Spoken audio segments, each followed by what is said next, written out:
আশা করছি আজকের এপিসোড আপনাদের অনেক ভালো লাগবে। বেশি কথা না বলে সবার আগে চলে যাব আজকের প্রথম ঘটনায়। আসসালামু আলাইকুম রাসেল ভাই, আসসালামু আলাইকুম লিসেনার্স। আশা করি সবাই ভালো আছেন। কথা না বাড়িয়ে সরাসরি ঘটনাতে চলে যাচ্ছি। সময়টি ছিল 1940 সালের দশক। ঘটনাটি সৌমিত্র রায়ের দাদা শ্রীবাস দাস একাধিকবার তার নাতি নাতনিদেরকে বলতেন। ছোটবেলা থেকেই ওনার যেহেতু প্যারানরমাল বিষয়ের প্রতি আগ্রহ ছিল, যারা এই প্যারানরমাল বিষয়ের সাথে সম্পর্কযুক্ত ছিল, যেমন বিভিন্ন তান্ত্রিক, কবিরাজ, তাদের কাছে আসা যাওয়া করতেন, তাদের কাছ থেকে ঘটনা শুনতেন, অলৌকিক বিভিন্ন বিষয় দেখার চেষ্টা করতেন। এরই মধ্যে একজনের সন্ধান তিনি পান, যার বাড়ি রাজবাড়ী জেলার বালিয়াকান্দি উপজেলার ভেলাবাড়িয়া গ্রামেরই পাশের কোন একটি গ্রামে। আর শ্রীবাস দাস দাদু, ওনার বাড়িও এই ভেলাবাড়িয়া গ্রামেই ছিল। তো যেই তান্ত্রিক বা কবিরাজের সন্ধান তিনি পান, তার নাম হচ্ছে ভৈরব কবিরাজ। এই ভৈরব কবিরাজ উনি বিভিন্ন ধরনের অসুখ বিসুখের ট্রিটমেন্ট তো করতেনই, সেই সাথে জিনে ধরা রোগীর ট্রিটমেন্টও তিনি করতেন। সকলে বলতো যে ভৈরব কবিরাজের কাছে একটি শক্তিশালী জিন আসে প্রতি মঙ্গলবার সন্ধ্যার পর, এবং ওই জিনটিকে সকলে ব্রহ্মদৈত্য জিন বলে থাকে। ওই সময়টাতে শ্রীবাস দাস দাদুর বয়স 24 কি 25 এমন একটি সময়। তো যেহেতু টকবগে যুবক আর সাহসও আসে বেশি, এই কারণে প্যারানরমাল বিষয়ের প্রতি আগ্রহ তার বেশি। উনি চিন্তা করলেন উনি ভৈরব কবিরাজের বাড়িতে যাবেন আর ব্রহ্মদৈত্য এই জিনের কথা শুনবেন।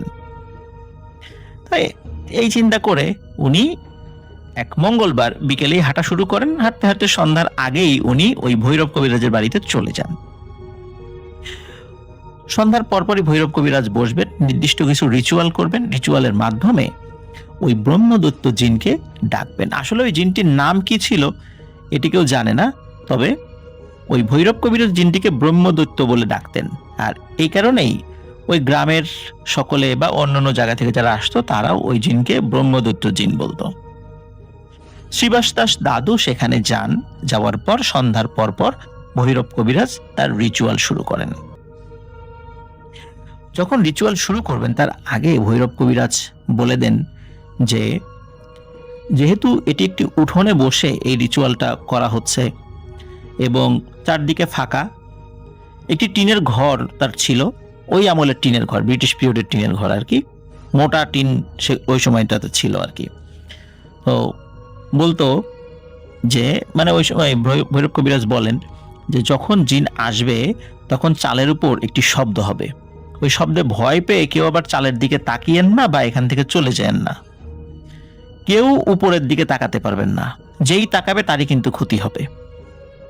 সুতরাং যাই কিছু ঘটুক না কেন উপরের দিকে তাকানো যাবে না, যে কোন দিক থেকে শব্দ আসছে।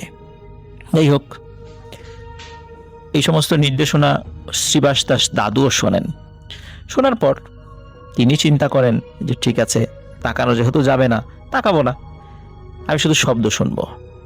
তো যেই মানুষরা ওখানে ট্রিটমেন্ট নেওয়ার জন্য এসেছিলেন তার মধ্যে একজন মহিলা ছিলেন। সেই মহিলার আচরণ, কথাবার্তা ছিল অস্বাভাবিক। 3-4 জন মানুষ মিলে তাকে সেখানে ধরে নিয়ে এসেছিলেন।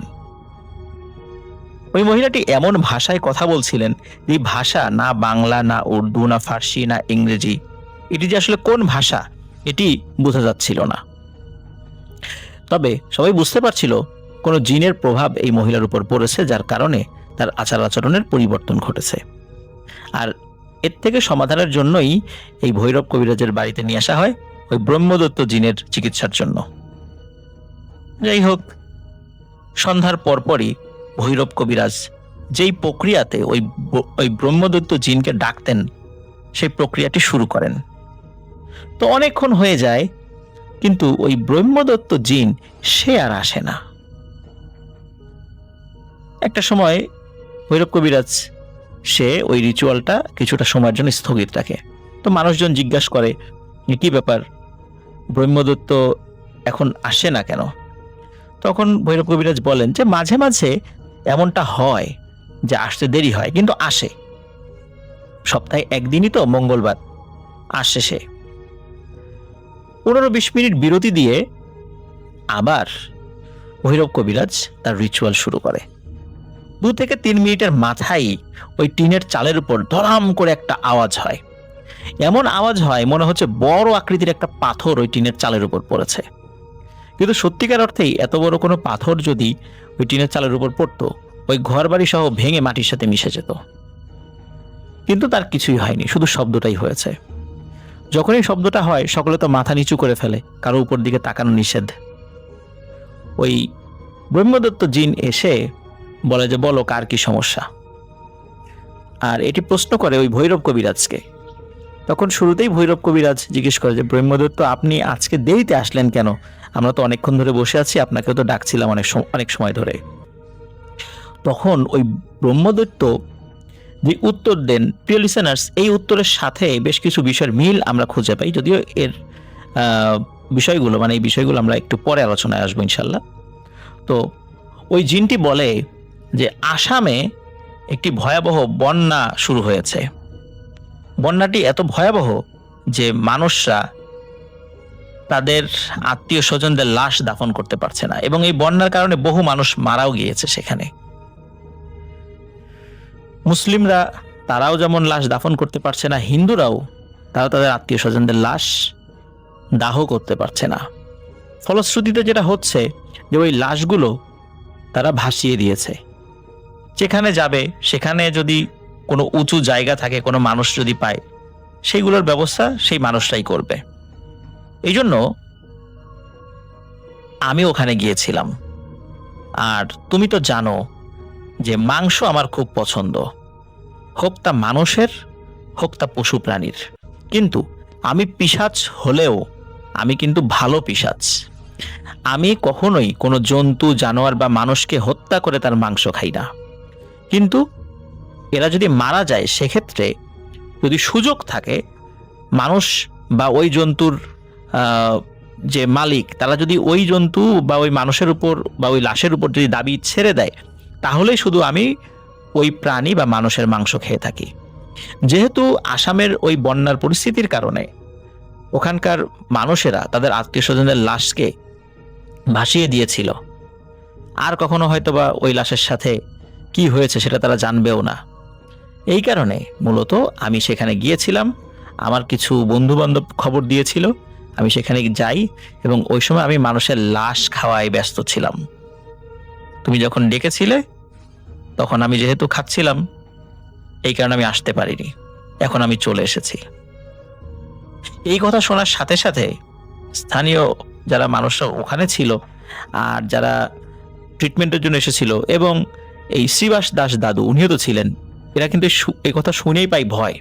সর্বনাশ, বলে কি, কে কথা বলছে, মানুষের লাশ খেয়ে এসেছে মাত্র। তো ওই জায়গাটাতে যে শুধু যারা রোগী যারা আসতো তা না, উৎসুক কিছু জনতাও আসতো শ্রীবাস দাস দাদুর মতো, যারা ওই ব্রহ্মদত্তের কথা শুনতে পছন্দ করত। কিন্তু একটি বিষয় তো শুরুতেই বলেছি যে খুব কড়াকড়িভাবে নিষেধ ছিল যে কোনোভাবেই উপরের দিকে তাকানো যাবে না, যেখানে ওই ব্রহ্মদত্ত জিন বসে, চালের উপর বসে, ওদিকে তাকানো যাবে না। তখন ট্রিটমেন্ট শুরু হয়। যখন মঙ্গলবার প্রতি মঙ্গলবার যখন সে আসতো, সর্বোচ্চ 5 জন, মিনিমাম 2 জন, সর্বোচ্চ 5 জন রোগীর ট্রিটমেন্ট সে করত। তারপর সে চলে যেত আবার পরের মঙ্গলবার। এর থেকে বেশি সে করতো না, কমও করতো না, বেশিও করতো না। প্রথমেই ওই মহিলার ট্রিটমেন্ট শুরু হয়। যখন ওই মহিলাকে তার সামনে হাজির করা হয়, উপস্থিত করা হয় এবং বলা হয় যে মহিলার এই সমস্যা, তখন ওই ব্রহ্মদত্ত বলে যে ঠিক আছে, সবাই একটু চুপ থাকো, আমি দেখছি বিষয়টা কতদূর কি করতে পারি। 20 থেকে 25 সেকেন্ড শুনশান নীরবতা। হঠাৎ করে ওই উঠোনের থেকে 30-40 হাত দূরে একটি ঝোপের মতো ছিল, ছোটখাটো একটা বাগান ছিল। মনে হলো ওই বাগানের ভেতর থেকে দমকা একটা বাতাস বের হয়ে আসলো, বের হয়ে উপস্থিত যে মানুষ, সেই মানুষের উপরে চলে আসলো। আবার হঠাৎ করে ওই দমকা বাতাসের সাথে আরো একটি দমকা বাতাস উল্টো দিক থেকে আসলো। এসে মনে হচ্ছে ওই দুইটা বাতাস ধস্তাধস্তি করছে, এবং অল্প সময়ের মধ্যেই ওই জঙ্গলের ভেতর থেকে যে বাতাসটি এসেছিল মনে হলো ওই বাতাসটি আবার জঙ্গলের মধ্যে চলে গেল। আবার যেই বাতাসটি উল্টো দিক থেকে এসেছিল জঙ্গলের, সেটি আবার যে দিক দিয়ে এসেছিল সেদিকে চলে গেল। এরপরে ওই যে মহিলাটি, ওই মহিলাটি একদম স্বাভাবিক হয়ে যায়, কিন্তু সেন্সলেস হয়ে যায় আর কি। তখন উপর থেকে ব্রহ্মদত্ত এই জিনটি বলে ওঠে যে ওই মহিলা যেভাবে আছে সেভাবেই থাকুক, আমি চলে যাওয়ার পরে ওর চোখে মুখে পানির ছিটা দিবা। আর ওর উপর যেই খারাপ প্রকৃতির জিনটি ভর করেছিল, আমি ওই জিনটিকে ডেকেছিলাম, সে এসেছিল এবং আমি ওর সাথে লড়াই করেছি, ওকে আমি হারিয়ে দিয়েছি, ও চলে গেছে, ও আর একে ডিস্টার্ব করতে আসবে না। সুতরাং আর কোনো টেনশন নেই, এই মহিলা সুস্থ হয়ে গেছে। যাই হোক, এরপরে আরো কয়েকজনের এরকম সমস্যাগুলো শোনে, সেগুলো সলভ করে দিয়ে সেই সময়ের মতো ওই ব্রহ্মদত্ত দিন চলে যায়। এরপরে কি হতো, ওই শ্রীবাস দাস দাদু উনি মাঝে মধ্যেই আসতেন, মানে উনি খুব মজা পেতেন এই বিষয়টা, ভালো লাগতো তার। উনি ভৈরব কবিরাজকে জিজ্ঞেস করেন যে কবিরাজ মশাই, আপনি এই ব্রহ্মদত্তের সাক্ষাৎ কিভাবে পেলেন বা তাকে বশ করলেন কিভাবে? তখন ভৈরব কবিরাজ বলেন যে এটি তো আসলে একদিনে হয়নি, আবার দীর্ঘদিনের সাধনার ফলে আস্তে আস্তে হয়েছে। তবে কিভাবে কি সাধনা করেছে এই বিষয়টি অত ডিটেলসে শ্রীবাস দাস দাদুকে বলেননি। তবে উনি যে সাধনার মাধ্যমে এই ব্রহ্মদত্তকে হাজির করেছেন বা বশ করেছেন, এটি তিনি বুঝতে পারেন। যাই হোক, এর সপ্তাহখানেক পর আর একটা সময়, মানে আর এক মঙ্গলবারে সন্ধ্যার পর যখন ওই ব্রহ্মদত্ত জিন সে হাজির হয়, ওই সময় শ্রীবাস দাস দাদু ওইখানে উপস্থিত ছিলেন। তো একজন রোগীর সমস্যার সমাধান করার জন্য ওই ব্রহ্মদত্ত জিন চেষ্টা করছিলেন। এর মধ্যে থেকে 18-19 বছর বয়সী একটা ছেলে প্রচন্ড জোরে চিৎকার করে ওঠে, ওরে বাবা গো, মাগো, আমার চোখ শেষ হয়ে গেল, আমি কিছু দেখি না। তখন মানে যেহেতু একটা সবাই ওই রোগীর কথা শোনা বা ব্রহ্মদত্ত জিনের কথা শোনা নিয়ে ব্যস্ত ছিল, এর মধ্যে ওই ছেলের এই আর্তনাদে পরিবেশ ভারী হয়ে ওঠে। তখন ওই ভৈরব কবিরাজ বলে, কি হয়েছে? উপর থেকে ওই ব্রহ্মদত্ত বলে যে এই ছেলেটি ইচ্ছাকৃতভাবে আমার দিকে তাকানোর চেষ্টা করেছে, শুরুর দিকে তাকানোর চেষ্টা করেছে, আমি কিছু বলি নাই, কিন্তু যখন আবার চেষ্টা করেছে তখন আমি এর চোখটা চিরতরে নষ্ট করে দিয়েছি এবং এটার আর কোনো সমাধান নেই। ওকে সারা জীবন অন্ধ হয়েই থাকতে হবে, কারণ আমি বারবার বলেছি যে কেউ আমার দিকে তাকাক এটা আমি পছন্দ করি না।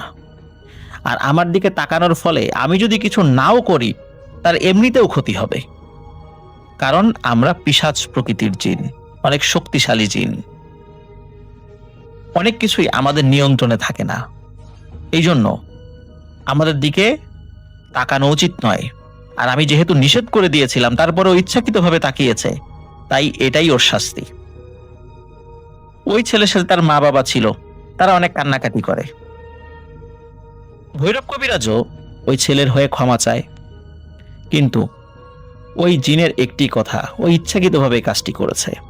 ও যদি ইচ্ছাকৃতভাবে না করত তাহলে আমি বিষয়টা বিবেচনা করে দেখতাম। ওর তো সুযোগ দেওয়া হয়েছিল, তারপরেও কাজটি কেন করলো?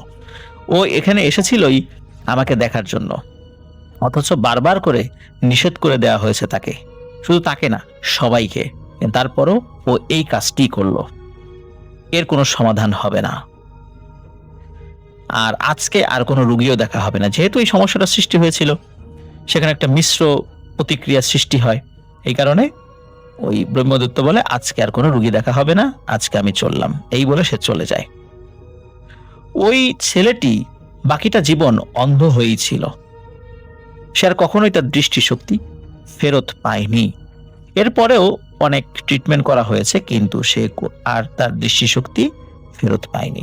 কবিরাজও দেখানো হয়েছে, অনেক কিছু করা হয়েছে, কিন্তু এর কোনো সমাধান হয়নি। এই ছেলের সাথে এই ঘটনা ঘটে যাওয়ার পর শ্রীবাস দাস দাদু অত্যন্ত ভয় পান। তিনি চিন্তা করেন যে আমিও তো যাই, মনের ভুলেও যদি কখনো উপর দিকে তাকিয়ে ফেলি, কারণ অনেক কারণেই এটা হতেই পারে, অনিচ্ছাও তাকায় ফেলতে পারি। এখন ওই ব্রহ্মদত্ত যদি মনে করে আমি ইচ্ছা করে তাকিয়েছি, তাহলে তো আমার সাথে ওই একই পরিণতি ঘটবে যেটা ওই ছেলেটির সাথে ঘটেছিল। এই কারণে শ্রীবাস দাস দাদু ওই ভৈরব কবিরাজের ওইখানে আর আসা যাওয়া করতেন না ওই ঘটনার পর থেকে। পরবর্তীতে ওই ছেলেটির কাছে মানুষজন জিজ্ঞেস করত যে তুমি চালের উপরে কি দেখেছি? তখন ওই ছেলেটি বলেছিল যে চালের উপর আমি ভয়ানক কোনো অবয়ব দেখিনি, আমি শুধু একবার তাকানোর চেষ্টা করেছিলাম, তখন তেমন কিছু দেখিনি, কিন্তু পরবর্তীতে মনে হলো যে আরেকবার তাকাই, একটু ভালো করে দেখি কথা আসে কোথা থেকে। তখন আমি তাকিয়ে দেখি এমনিতে তো চারদিকে অন্ধকার ছিল, কিন্তু টিনের চালের উপর মনে হচ্ছিল অন্ধকারের একটা দলা, মানে চারদিকে অন্ধকার কিন্তু ওইটা এমন একটা নিকষ কালো অন্ধকার, মানে এত অন্ধকার মনে হয় আর হয় না। আমি শুধু এতটুকুই দেখেছিলাম, কিন্তু তারপরে মনে হলো আমার দুই চোখের মধ্যে কেউ ছুরি ঢুকিয়ে দিয়েছে এবং যন্ত্রণায় আমি ছটফট করতে থাকি। এরপরে যে কি হয়েছে তা তো সবাই জানে। প্রিয় লিসেনার্স, এটি ছিল ঘটনা, কিন্তু এই ঘটনা থেকে আমরা কিন্তু বেশ কয়েকটি বিষয় জানতে পারি। সেটি হচ্ছে যে পিশাচ সেই সমস্ত আমরা জিনদেরকেই বলি যারা অস্বাভাবিক রকমের খাবার খায়, যেমন পচা, তারপরে কাঁচা মাংস, এই টাইপের জিনিসগুলো খায়। এগুলো সাধারণত পিশাচ প্রকৃতির জিন, আর পিশাচ প্রকৃতির জিনরা সাধারণত শক্তিশালী হয়ে থাকে। আর পিশাচ জিনের মধ্যেও কিন্তু ভালো খারাপ রয়েছে, তবে খারাপের সংখ্যাটাই বেশি। ভালো যারা রয়েছে যেহেতু তাদের খাবারটাই ওইটা, তারা ওই খাবারই খায়, হয়তোবা মানুষের ক্ষতি করে খায় না। ওই ব্রহ্মদত্ত জিনটা এমন প্রকৃতির একজন জিন ছিল, সে জন্মগতভাবে পিশাচ প্রকৃতির জিন, কিন্তু তার খাবারের ধরনটা ঠিক ওই পিশাচদের মতোই। এই কারণে সে মৃত মানুষের এবং পশুর মাংস খেত, কিন্তু শুধু সেইগুলোরই মাংস খেত যেগুলোর উপর থেকে তাদের আত্মীয় স্বজন বা মালিকের কোনো ওই দেহের উপর কোনো দাবি থাকতো না, বা ভাসিয়ে দিত বা পরিত্যক্ত অবস্থায় রেখে চলে গেছে, সেইগুলো খেত শুধু। আর এটা বিশেষ করে ব্রহ্মদত্ত জিনের খুব পছন্দের খাবার ছিল আর কি। অন্যান্য খাবারও খেত, কিন্তু এই মাংসগুলো, বিশেষ করে মানুষের মাংস, এই ব্রহ্মদত্ত জিন বলেন বা পিশাচ প্রকৃতির জিন বলেন, এদের কাছে খুব পছন্দনীয়। আরেকটা বিষয় হচ্ছে কেন এই জিনেরা তাদেরকে দেখা অপছন্দ করে। সত্যিকার অর্থে বিষয়টা এটাই যে জিনেদেরকে যদি কোনো মানুষ দেখে ফেলে যেটা জিনেদের পছন্দ না, তাদের অনিচ্ছাকৃতভাবে যদি কেউ দেখে ফেলে বা ইচ্ছা করে দেখার চেষ্টা করে, তার পরিণতি সবসময় খারাপ হয়, যা আমরা বিভিন্ন ঘটনার মাধ্যমে কিন্তু এর আগেও জেনেছি বা শুনেছি। এই কারণে ইচ্ছাকৃতভাবে জিনদেরকে দেখার চেষ্টা করা মোটেও উচিত নয়।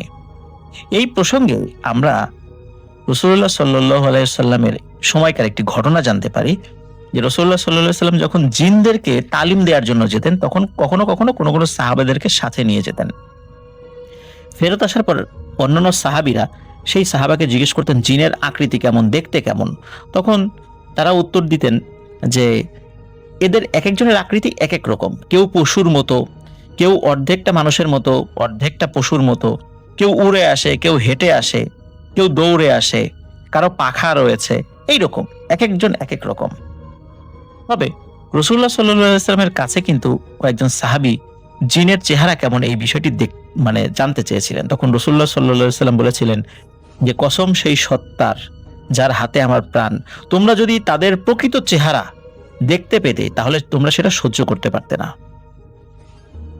প্রিয় লিসেনার্স, আমরা রাসূলুল্লাহ সাল্লাল্লাহু আলাইহি ওয়াসাল্লামের এই কথা থেকে বুঝতে পারি যে জিনদের চেহারা অত্যন্ত ভয়ানক হয়ে থাকে, যেটা কখনোই কোনো মানুষের পক্ষে সহ্য করা সম্ভব নয়, কারণ তাদের প্রকৃত চেহারায় আমরা সচরাচর আসলে দেখি না।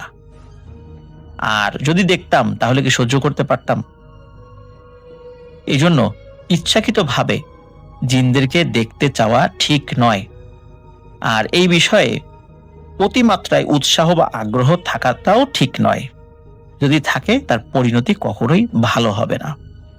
প্রিয় লিসেনার্স, আশা করছি শিক্ষণীয় এই ঘটনাটি আপনাদের ভালো লেগেছে। আমরা চলে যাচ্ছি আমাদের পরবর্তী ঘটনায়। তবে পরবর্তী ঘটনায় যাওয়ার আগে একটি তথ্যের ক্লোজিং দিয়ে যেতে চাই, সেটি হচ্ছে ভৈরব কবিরাজ।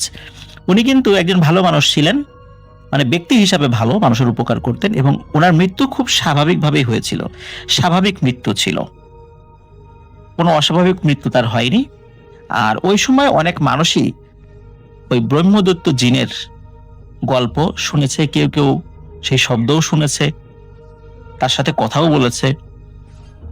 আর এই শ্রীবাস দাস দাদু যেহেতু এখনো জীবিত আছেন, তার মানে হচ্ছে ওনার সমসাময়িক কেউ কেউ এখনো জীবিত আছেন, যারা ওই ব্রহ্মদত্ত জিনের কথা শুনেছেন।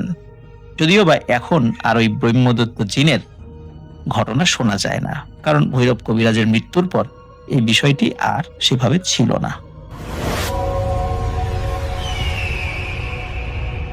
আসসালামু আলাইকুম।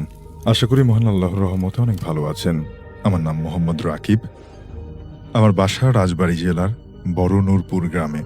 ছোট্ট একটা গ্রাম, চারিদিকে সবুজ আর সবুজ, এক কথায় অনেক সুন্দর। যা কথা না বাড়িয়ে ঘটনায় যাই। আমি যে ঘটনাটি বলবো সেটা আমার ও আমার এক কাকাতো ভাই ইমনকে নিয়ে ঘটা একটা সত্য ঘটনা। ঘটনাটি আজ থেকে প্রায় 4 বছর আগে ঘটেছিল। আমাদের একটা পুকুর ছিল, অর্থাৎ এখনো আছে। পুকুরটা আমাদের বাড়ি থেকে বেশ কিছুটা দূরে একটা বিলের মাঝে। সাধারণত বিলে অনেক পানি থাকে, কিন্তু গরমের দিন ছিল বলে বিলটা শুকনা ছিল, কিন্তু আমাদের পুকুরটাতে তখনও পানি ছিল। পুকুরে অনেক মাছ চাষ করি আমরা প্রতি বছর, এবং নির্দিষ্ট সময়ে আমরা পুকুর সেচ করে মাছগুলো মেরে হাটে বিক্রি করি। তো এরকম একদিন আমার বাবা বলল, পুকুরে মাছ তো বিক্রি করা দরকার। আমি বললাম, ঠিক আছে, কবে মাছ মারবেন? বাবা বলল, সম্ভবত আগামীকাল হলেই ভালো হয়। যেই বলা সেই কাজ। আমি, আমার বাবা তার পরের দিন পুকুরে সেচের জন্য একটা সেলো মেশিন লাগাতে শুরু করলাম পুকুরে। সেলো মেশিনটির ঠিকমতো লাগাতে লাগাতে প্রায় সন্ধ্যা হয়ে গেল। পুকুরে ভালোই পানি ছিল। আমাদের পরিকল্পনা যে রাত 9টার দিকে মেশিনটা স্টার্ট দিব, যাতে ভোরের দিকে পানি সেচ করে ফেলা যায়। তো বাবা বলল, তুই রাতে পুকুর পাহারা দিবি আর আমি পানি সেচের সময় মেশিন বন্ধ হয়ে যায় কিনা সেটা দেখবি। আসলে সেলো মেশিনটা টেকনিক্যালের কারণে আমাদের মাঝে মাঝে বন্ধ হয়ে যেত। আমার সাথে আমার বাবাও থাকতে পারতো, কিন্তু বাবার শরীরটা ভালো ছিল না, তাই আমাকেই যেতে বলল। আমিও বুদ্ধি করে আমার কাকাতো ভাই ইমনকে ফোন দিলাম। বললাম যে আজ রাতে বিলের পুকুরটাতে থাকতে হবে, আমার সাথে থাকবি, আমরা দুজনে পুকুর পাহারা দেব। ও রাজি হলো। বললাম যে 9টার সময় আসবে আমাদের বাড়ি। ও বলল, ঠিক আছে। যাই হোক, আমি একটা বড় পলিথিন গুছিয়ে রাখলাম, যাতে রাতে পুকুরের পাশে একটা তাঁবু টানিয়ে থাকতে পারি।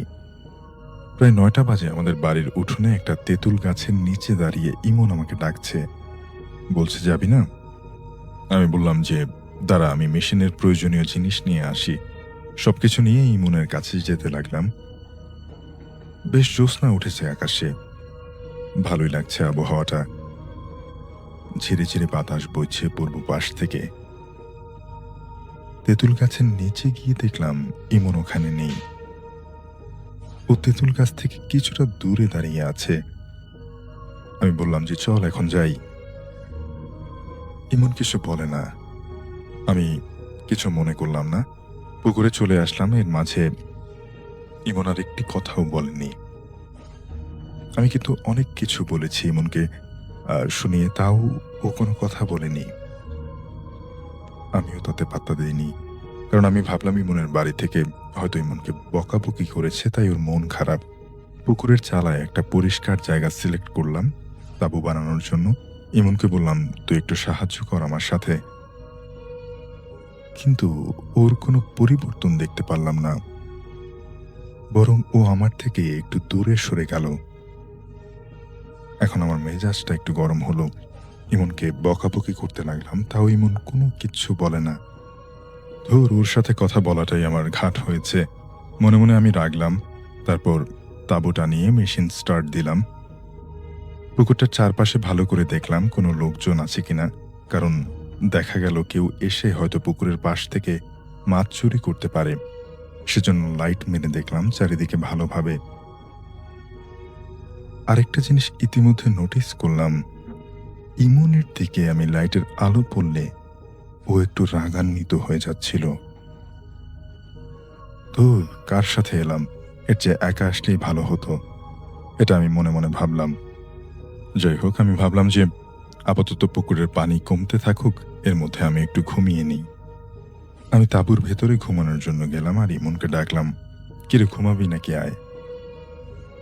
ও তারপরেও কিছু বলল না। দূর থেকে ওর মতোই আমি বললাম যে ধুর, ও ওর মতোই থাকুক। ঘটনাটি ঘটলো, আমার ঘুম ভাঙলো প্রায় রাত 2টার দিকে, যখন টের পেলাম মেশিনটা বন্ধ হয়ে গেছে। আমি তাঁবু থেকে বের হলাম, এমনকি লাইট মেরে খুঁজলাম, কিন্তু পেলাম না। ভাবলাম ও বোধহয় বাড়ি চলে গেছে। যাই হোক, ভালোই হয়েছে, ওর এখানে থাকার চেয়ে না থাকাই ভালো। আমি মেশিনটা আবার স্টার্ট দিয়ে তাঁবুর ভেতরে আসলাম। তাঁবুর ভেতরে ঢুকতেই মেশিনটা বন্ধ হয়ে গেল। আবার স্টার্ট দিলাম, কিন্তু যখনই মেশিন স্টার্ট দিয়ে আমি তাঁবুর ভেতরে আসি, মেশিনটা বন্ধ হয়ে যায়। কি ঝামেলায় যে পড়লাম, অনেক বিরক্তিকর লাগছে তখন। আমি কিন্তু এটাকে তখনও ভুতুড়ে নিচ্ছি না, স্বাভাবিকভাবেই নিচ্ছি। কিন্তু আমার স্বাভাবিক আর বেশিক্ষণ স্বাভাবিক থাকলো না। এদিকে পানি প্রায় শুকিয়ে গেছে, চাইলে মাছ হাতিয়ে ধরা যায় এমন। আমি ভাবলাম পানি তো শুকিয়ে গেছে, মেশিন এখন না চালালেও হবে। আমি বিরক্ত হয়ে তাঁবুর ভিতরে গেলাম। 10-12 মিনিট পর হঠাৎ কানে ভেসে আসলো অনেক মাছ লাফালাফি করলে যেমন একটা শব্দ হয়, ঠিক তেমনটা। আমি তাঁবু থেকে বের হয়ে যেটা দেখলাম, এত শব্দ কোথা থেকে আসে কেন দেখার জন্য আমি পুকুরের মাঝখানে লাইট মারলাম। এমনিতে জ্যোৎস্না ছিল, তাও ভালোভাবে দেখার জন্য লাইট মারতে হলো। দেখলাম এমন পুকুরে নেমে কি যেন করছে। এ কি, এমন পুকুরের মাঝখানে কি করছে আমি ভাবতে লাগলাম। যাই হোক, ইমন ওইখানে কি করছে ভালোভাবে দেখার জন্য ওর আরেকটু কাছে গেলাম। এটা কে? এটা তো ইমন না, অন্য কেউ। 2 হাতে বড় বড় 2টা মাছ, আরেকটা মাছ তার গালে চিবিয়ে চিবিয়ে খাচ্ছে। আমি এটা দেখার পর আমার সারা শরীর পাথরের মতো ভার হয়ে গেল। ইচ্ছা থাকলেও আমি জায়গা থেকে এক চুলও নড়তে পারলাম না। তারপর আবার যা দেখলাম, আমার মনে হলো আমার জানটাই বের হয়ে যাবে। দেখলাম আমার চোখের সামনেই ইমন আর ইমন নেই।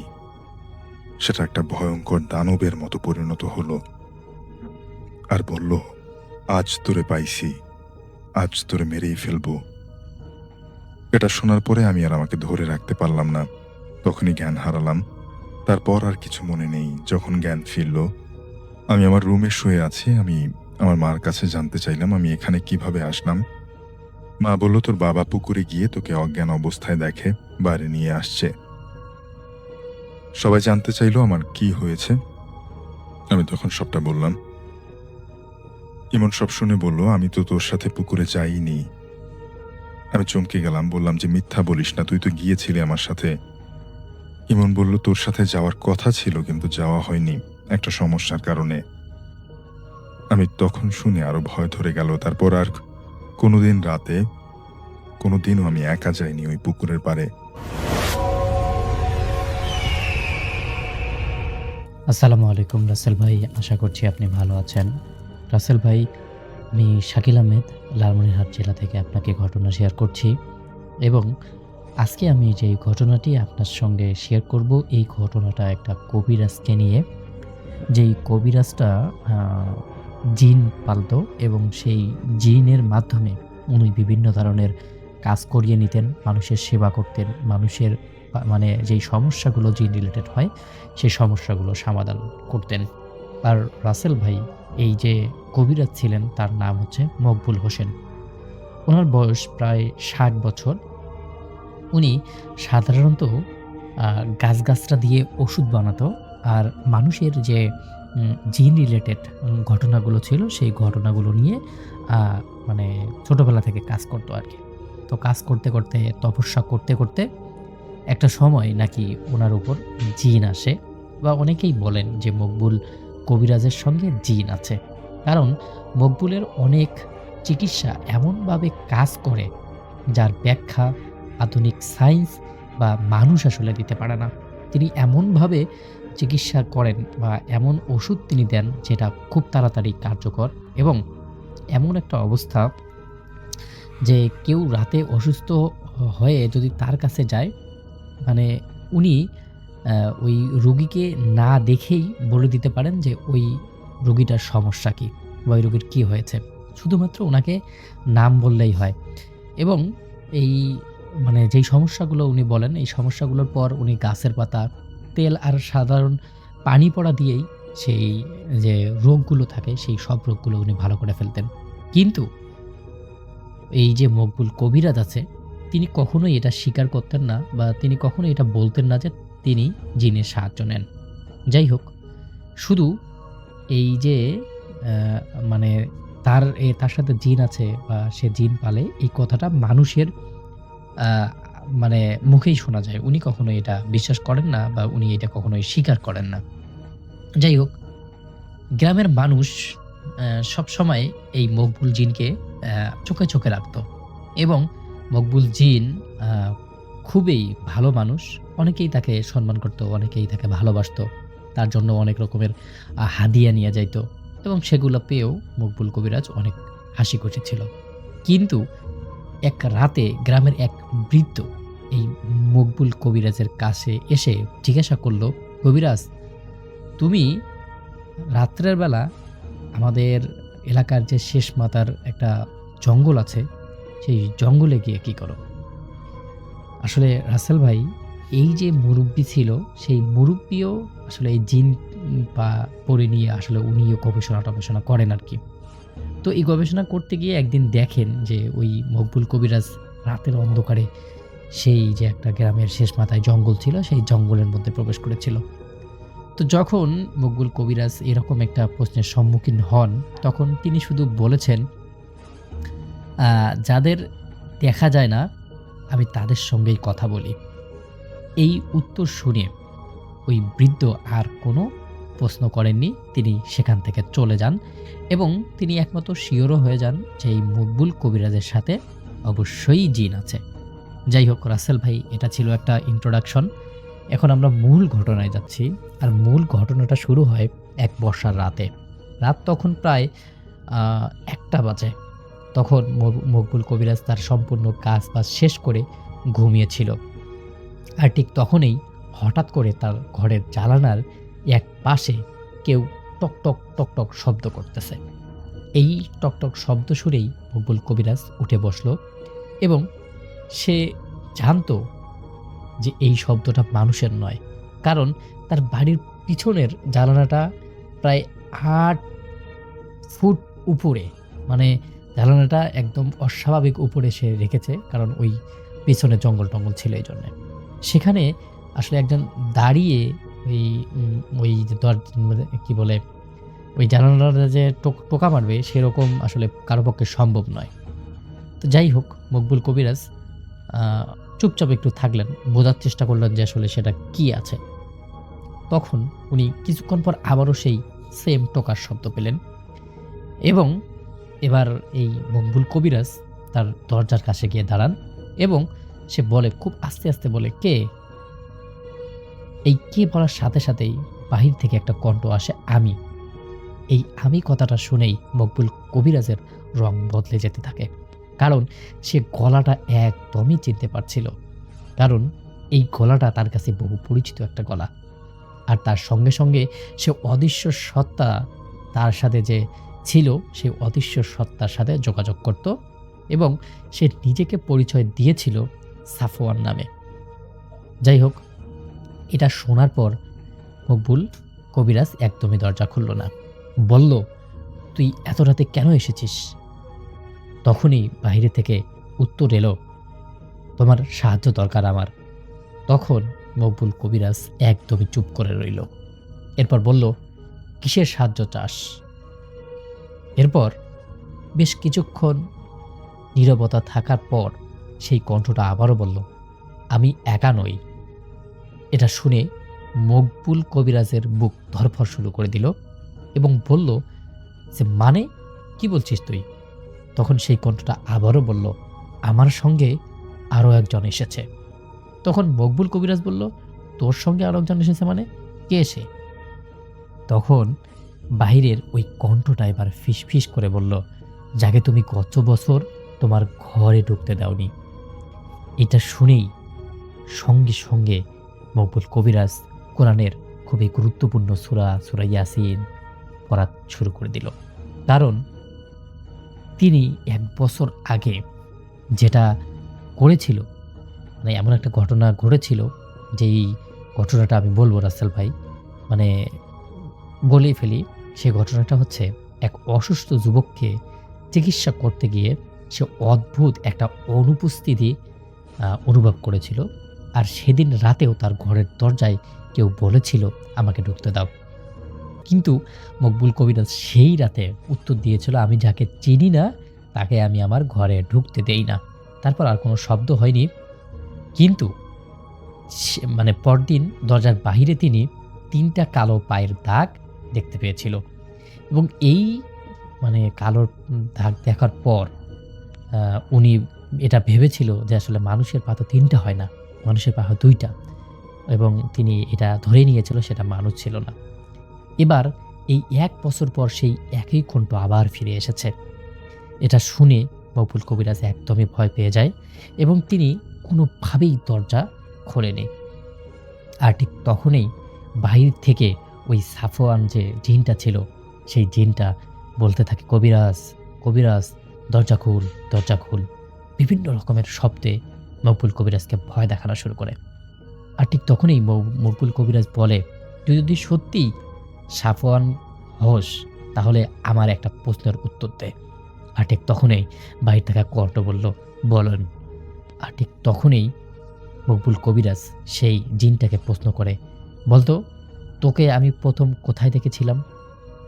এরপর বাহিরের যে কণ্ঠটা ছিল সেই কণ্ঠটা একদমই নীরব হয়ে যায় এবং মকবুল কবিরাজ অপেক্ষা করতে থাকে যে আসলে বাহির থেকে কী প্রশ্নের উত্তর আসে।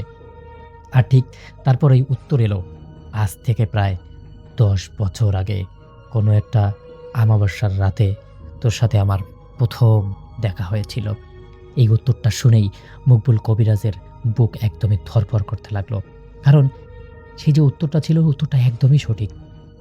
এরপর মকবুল কবিরাজ আর দরজা বন্ধ করে থাকতে পারল না। সে সঙ্গে সঙ্গেই দরজাটা খুলে ফেললো এবং দেখলো যে বাইরে কেউ নেই, শুধু বৃষ্টি ভেজা একটা উঠান। এবং মকবুল কবিরাজ বেশ খানিকটা হতাশ হয়ে চারপাশটা ভালোভাবে তাকালো, কিন্তু তখনই তার চোখ পড়ল মাটির দিকে আর দেখলো সেখানে মাটির উপর একটি পায়ের ছাপ স্পষ্টভাবে দেখা যাচ্ছে। কিন্তু সেই ছাপটা কোনো মানুষের ছাপ নয়, পায়ের আকার মানুষের মতো, কিন্তু আঙ্গুলগুলো অস্বাভাবিকভাবে লম্বা। আর সেই পায়ের ছাপগুলো উঠান থেকে তার ঘরের দিকেই এসেছে। এরপর মকবুল কবিরাজ একটু অবাক হলো এবং সে একটু পিছে গেল।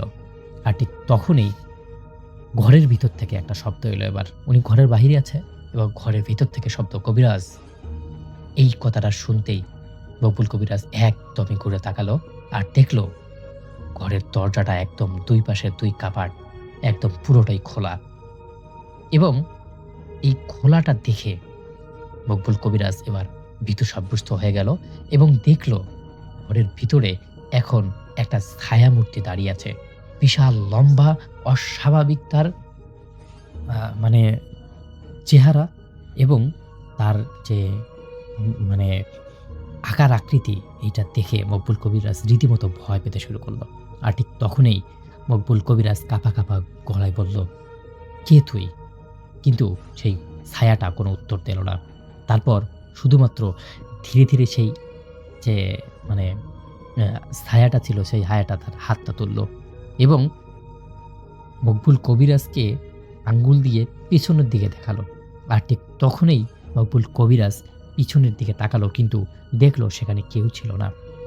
আবার সামনের দিকে তাকালো, দেখলো যে সেখানে যেই ছায়ামূর্তিটা এতক্ষণ দেখে ছিল সেটাও নেই, শুধু মেঝেতে পড়ে আছে তার পুরনো তসবিহ, তার টুপি এবং তার ফেলে যাওয়া একটা জায়নামাজ। এটা দেখে মকবুল কবিরাজ একদমই অবাক হয়ে যায়, ভয় পেতে শুরু করে। উনি মানে এখন মানে রীতিমতো ভয় পেতে শুরু করে আর কি। ঠিক তখনই মানে ওনার এই যে এতটা সময় কেটে গেছে উনি কোনোভাবে বুঝতে পারেননি। ঠিক তখনই ফজরের আজান দেয় এবং উনি ফজরের নামাজ পড়তে চলে যান। যাই হোক, ফজরের নামাজ পড়ার পর উনি যেহেতু প্রতিদিন মানুষের সমস্যার সমাধান করে, পরদিন সকালবেলা অনেক মানুষ আসে তার কাছ থেকে পানি পড়া বা তাকে দেখাতে। কিন্তু তখনই কবিরাজ বলে, আমি আর মানুষ দেখব না, কারো চিকিৎসা করব না, তোমরা অন্য কবিরাজের কাছে যাও। তখন ওই যে এলাকার মানুষ ছিল তারা অদ্ভুত রকমের একটা সংকটের মধ্যে পড়ে যায়। কিরে, হঠাৎ করেই আ মকবুল কবিরাজ এটা কি বলছে? এটা কিভাবে সম্ভব? আমরা কার কাছে যাব এখন? কিন্তু কবিরাজ তার কথায়, তার সিদ্ধান্তে একদম অটল ছিল। সে কোনোভাবেই কারো মানে রোগ বা কারো কোনো সমস্যার সমাধান করেনি। যাই হোক, এভাবেই চলতে থাকলো কিছুদিন। তার কয়েকদিন পর হঠাৎ করেই গ্রামের একটা শিশু ভয়ংকরভাবে অসুস্থ হয়ে পড়ল। তার পরিবারের লোকজন রাত্রের বেলায় মকবুলের বাড়ি এসে একদম অট্ট সুরে কান্নাকাটি করা শুরু করলো। এরপর সবাই বলতে শুরু করলো, কবিরাজ, আপনি না গেলে ছেলেটা বাঁচবে না, আপনি যান। কিন্তু কবিরাজ তার সিদ্ধান্তে একদমই অটুট ছিল। তারপর যখন মানে ছেলেটা মানে একদম মুমূর্ষু অবস্থায় চলে গেছে, তখন মকবুল কবিরাজ মানে ছেলেটাকে দেখতে যায় এবং দেখে বুঝতে পারল যে সে অস্বাভাবিকভাবে অসুস্থতার মধ্যে পড়ছে এবং ছেলেটার চোখ বদ্ধ করে শুয়ে আছে। এরপর মকবুল কবিরাজ, রাসেল ভাই, আমি প্রথমেই বলেছি উনি ওনার ঘর থেকেই সব কিছু দেখতে পারে এবং এটা দেখার পরেই উনি বলেন যে আসলে এখানে থাকা হবে না, তোমার বাড়ি যাইতে হবে। তখন মকবুল কবিরাজ ওই লোকগুলোর সাথে ওই যে ছোট শিশুটা যে অসুস্থ ছিল ওখানে চলে যায় এবং ওখানে গিয়ে সে শুধু ওই যে ছোট বাচ্চাটা যে ছিল সেই বাচ্চাটার একটু কপালের মধ্যে হাত দেয়, আর সাথে সাথেই সেই যে বাচ্চাটা ছিল সেই বাচ্চাটা মকবুল কবিরাজের দিকে তাকায় এবং বলে, এতদিন আপনি কোথায় ছিলেন? এইটা শুনেই মকবুল কবিরাজ একদমই চমকে উঠল, কারণ শিশুটার গলা কেমন যেন একটা অন্য গলা শোনা যাচ্ছে। এটা তো শিশুটার গলা নয়, মনে হচ্ছে একজন বৃদ্ধ মানুষের গলা। এরপর মকবুল কবিরাজ বলল, কে তুই? এখানে কি করছিস তুই? এটা শুনেই সেই যে শিশুটা ছিল সেই শিশুটা মুখ ভরে হাসতে শুরু করলো, আর ঠিক তখনই বলল, আপনি তো আমাকে চিনেই ফেলছেন। আর এই কথাটা শুনেই মকবুল কবিরাজের হাত পা ঘর করে কাঁপতে শুরু করলো। আর ঠিক তখনই সেই শিশুটি বলল, আমি সাফওয়ান। আর এই কথাটা শুনেই মকবুল কবিরাজ একদম বসা থেকে ধপ করে উঠে পড়ল। আর ঠিক তখনই সে বলল, তুই এই শিশুটার শরীরে কি করছিস? এই শিশুটার শরীরে তুই ঢুকে কি করছিস? ওকে কেন কষ্ট দিচ্ছিস? ওকে তুই ছেড়ে দে, ওকে তুই ছেড়ে দে।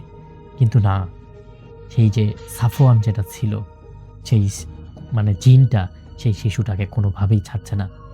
তখন কবিরাজ যে ছিল সে বলে যে, আচ্ছা ঠিক আছে, আমি তো সব কথা মেনে নেব, আমাকে কি করতে হবে বল। তখন ওই সাফওয়ান যে জিনটা ছিল সেই জিনটা বলে, কালকে রাত্রে ওই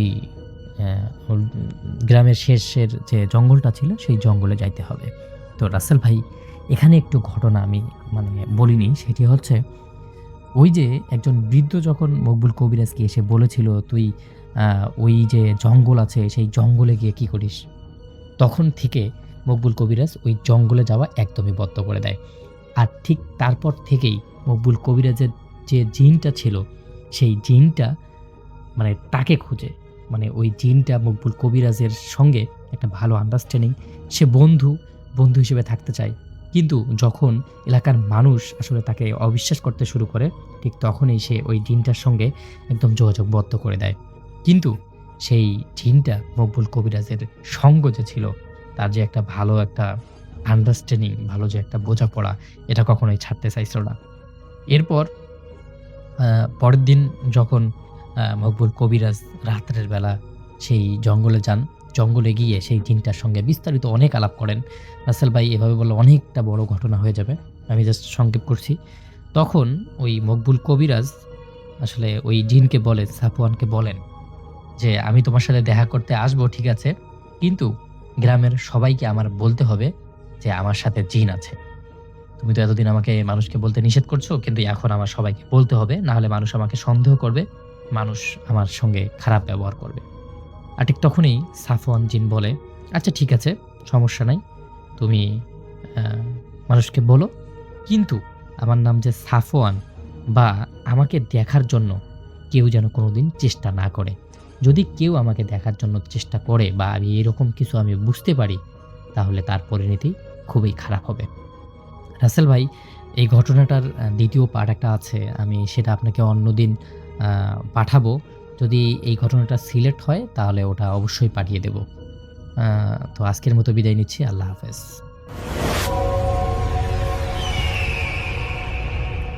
আসসালামু আলাইকুম রাসেল ভাই। আমি একটু পরিচয় দিই, কারণ অনেক লিসেনার্স নতুন নতুন এসেছে। আমার নাম ডক্টর আলী। তো আজকে যে ঘটনাটা নিয়ে আসছি, এই ঘটনাটা 100% সত্য এবং যার প্রমাণ রয়েছে এখনো। আমরা সরাসরি শুভর ঘটনায় চলে যাই।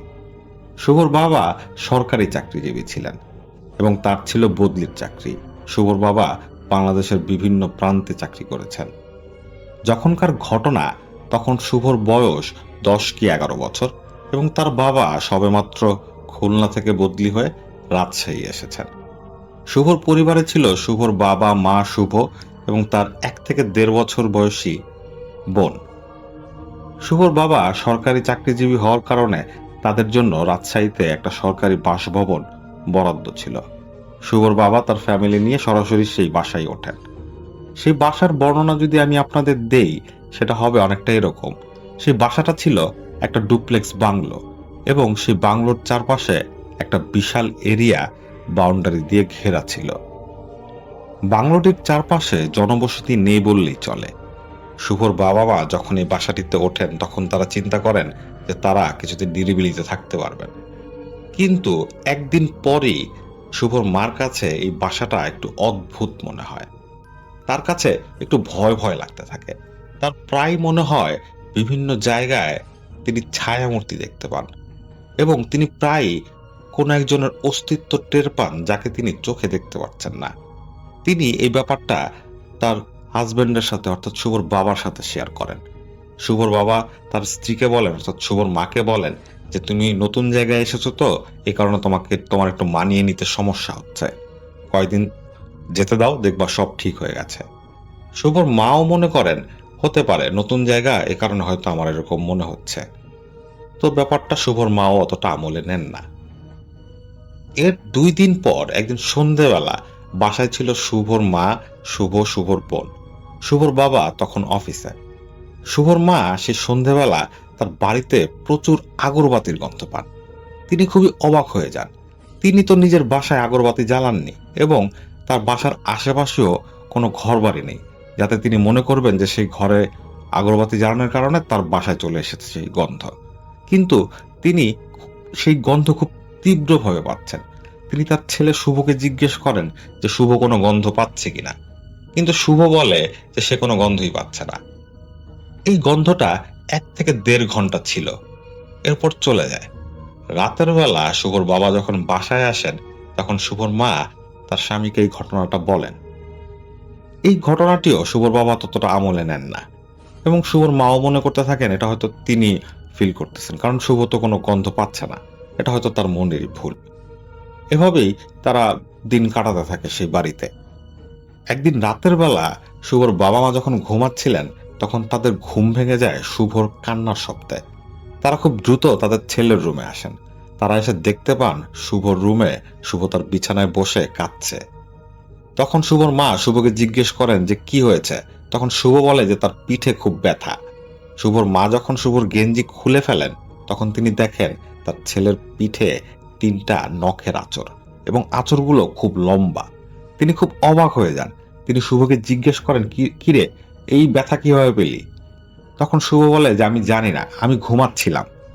শুভ যখন ঘুমাচ্ছিল, তখন সে স্বপ্নে দেখে যে তার বিছানার পাশে একটা বুড়ি এসে দাঁড়িয়েছে। সে বুড়ির চেহারা দেখতে খুবই ভয়ানক এবং সে বুড়ির কপালে 3টা লাল দাগ দেওয়া। সেই বুড়িটা তার দিকে তাকিয়ে অদ্ভুতভাবে হাসছে এবং একটা হাত দিয়ে শুভকে ধাক্কা দিচ্ছে। শুভ ভয়ে জমে যায়। সে শুধু ফেল ফেল করে তাকিয়ে সেই বৃদ্ধার মুখের দিকেই তাকিয়েছিল। হঠাৎ করে সে বৃদ্ধা শুভকে একটা টান দিয়ে বসিয়ে ফেলে এবং তার আরেকটা হাত দিয়ে শুভর পিঠে খুব জোরে একটা আঁচড় কেটে দেয়। সেই আঁচড়ের যন্ত্রণায় শুভ চিৎকার করে ওঠে। তখনই শুভর ঘুম ভাঙে এবং শুভ ঘুম ভাঙার পর দেখতে পায় তার আশেপাশে কেউ নেই, কিন্তু তার পিঠে প্রচন্ড ব্যথা করছে। সেই ব্যথায় সে কান্না করছিল। এই ঘটনা দেখার পর শুভর মা খুব ভয় পেয়ে যান, কিন্তু শুভর বাবা বলেন যে ও নিজেই ঘুমের মধ্যে নিজের পিঠে এরকম আঁচড় দিয়েছে, এটা নিয়ে চিন্তা করার কিছু নেই। কিন্তু শুভর বাবা এটা চিন্তা করেন না যে তার ছেলের হাত পিঠের সেই জায়গায় যাবে না যেই জায়গায় সেই 3টা আঁচড়ের দাগ ছিল। তারা ব্যাপারটিকে নর্মাল মনে করেই সেদিনের মতো শুভকে শান্ত করে শুভর সাথেই তারা ঘুমিয়ে পড়েন। এই ঘটনার 1 সপ্তাহ পর একদিন দুপুরবেলা শুভর বোন খুবই কান্নাকাটি শুরু করে। শুভর মা যখন তার মেয়েকে দেখতে যান তখন তিনি দেখতে পান তার মেয়ের মাথা ডান দিকে ঘোরানো। তিনি অনেক চেষ্টা করেও তার মেয়ের মাথা সোজা করতে পারছেন না এবং তার মেয়ে কেঁদেই চলছে। তার গায়ের রং কাঁদতে কাঁদতে নীল হয়ে গেছে। শুভর মা খুব ভয় পেয়ে যান। তিনি তার স্বামীকে ফোন দেন। শুভর বাবা চলে আসেন। তিনি এসে তার মেয়েকে নিয়ে হাসপাতালে যান।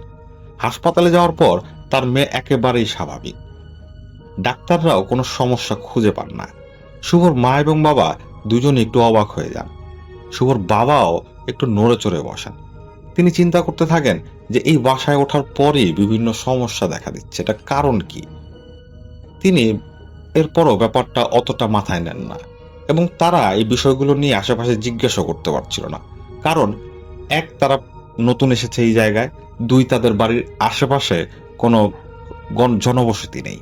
এ কারণে আসলে তারা এরকম খোঁজ খবর নিতে পারছে না। আর শুভর বাবা এসব বিষয় নিয়ে আলোচনা করতে আগ্রহী না তাদের কলিগদের সাথে, তাই তারা এই বিষয়টা নিয়ে আসলে বেশি কিছু জানতেও পারছিল না। একদিন রাতের বেলা শুভর মা যখন ঘুমাচ্ছিল তখন হঠাৎ করেই তার ঘুম ভেঙে যায় একটা শব্দে। তিনি বোঝার চেষ্টা করেন শব্দটা কোত্থেকে আসছে। তখন তিনি বুঝতে পারেন যে শব্দটা আসছে তার খাটের নিচ থেকে। তিনি একটু অবাক হয়ে যান। তিনি প্রথমে চিন্তা করেন হয়তো ইঁদুর বা তেলাপোকা শব্দ করছে, কিন্তু শব্দের মাত্রা ধীরে ধীরে এত বেড়ে যায় যে শুভর মা একটু অবাক হন।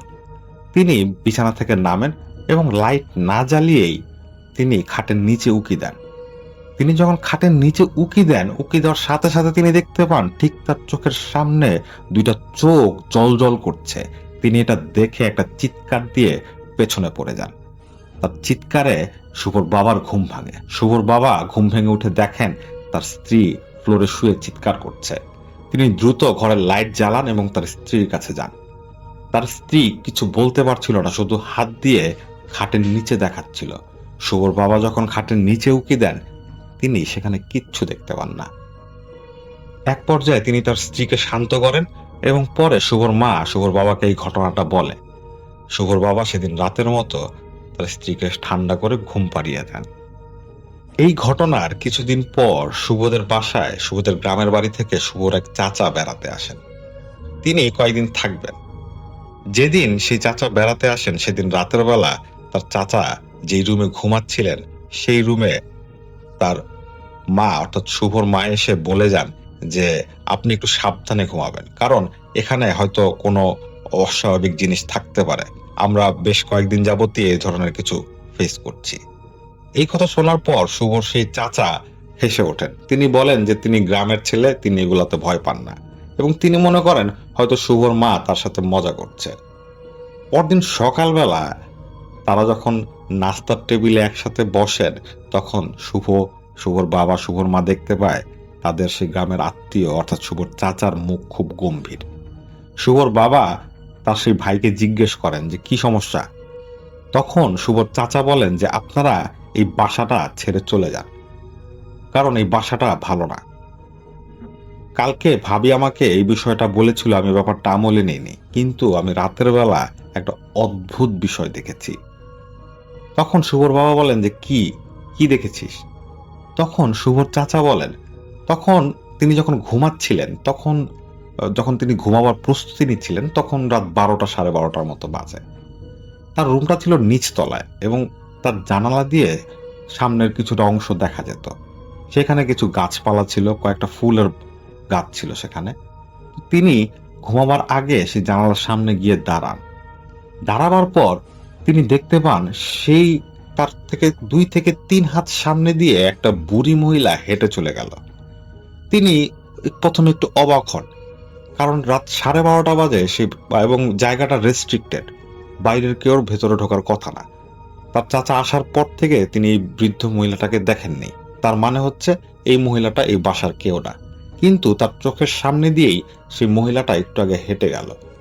তিনি প্রথমে তো নিজের চোখকে বিশ্বাস করতে পারছিলেন না।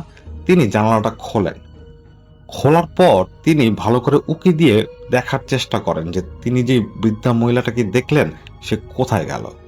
তিনি যখন উকি দিয়ে দেখার চেষ্টা করলেন তখন তিনি দেখেন যে সেখানে কেউ নেই। এত দ্রুত সেই মহিলার এখান থেকে চলে যাওয়ার কথা না। তিনি একটু ভয় পেয়ে যান। তিনি যখন জানালা লাগিয়ে শুয়ে পড়বেন চিন্তা করছেন, এবং যখন তিনি জানালা লাগিয়ে ফেললেন ঠিক তখনই তার মনে হলো কে জানি জানালায় খুব সজোরে একটা ধাক্কা দিল। ধাক্কাটা এত জোরে ছিল যে তার চাচা কেঁপে ওঠেন। তিনি খুব দ্রুত পর্দা টেনে তার বিছানায় শুয়ে পড়েন এবং সারা রাত সেই জানালায় তিনি বিভিন্ন ধরনের শব্দ শুনতে পান, এমনকি তার নাম ধরেও কেউ ডাকাডাকি করছিল। এই কথা শোনার পর শুভর বাবা খুব ভয় পেয়ে যান। তিনি বুঝতে পারেন যে হয়তো কোনো অসুবিধা আছে এই বাসায়, কারণ তার এই ভাই মিথ্যা কথা বলার লোক না। সেই চাচা অর্থাৎ শুভর সেই চাচা সেদিনই চলে যান। পরের দিন একটা মর্মান্তিক ঘটনা ঘটে শুভর সাথে। শুভ দুপুরবেলা তার ছাদে খেলছিল। হঠাৎ করে শুভর মা শুভর চিৎকার শুনতে পান। তিনি যখন দৌড়ে আসেন তখন তিনি দেখতে পান সিঁড়ির গোড়ায় শুভ শুয়ে আছে এবং সে অজ্ঞান। তাকে দ্রুত হাসপাতালে নিয়ে যাওয়া হয়। হাসপাতালে নিয়ে যাওয়ার পর ডাক্তাররা দেখেন যে শুভর ডান পা ভেঙে গেছে এবং শুভ অজ্ঞান। বেশ কিছুক্ষণ পর শুভর জ্ঞান ফেরে।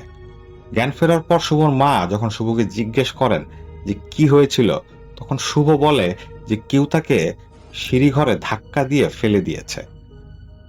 এই কথা শোনার পর শুভর মা বলে যে কে তোকে ধাক্কা দিবে, তুই কি দেখেছিলি? তখন শুভ বলে যে না, সে দেখেনি। শুভর মা বাবা এই ঘটনায় খুবই চিন্তিত হয়ে পড়েন।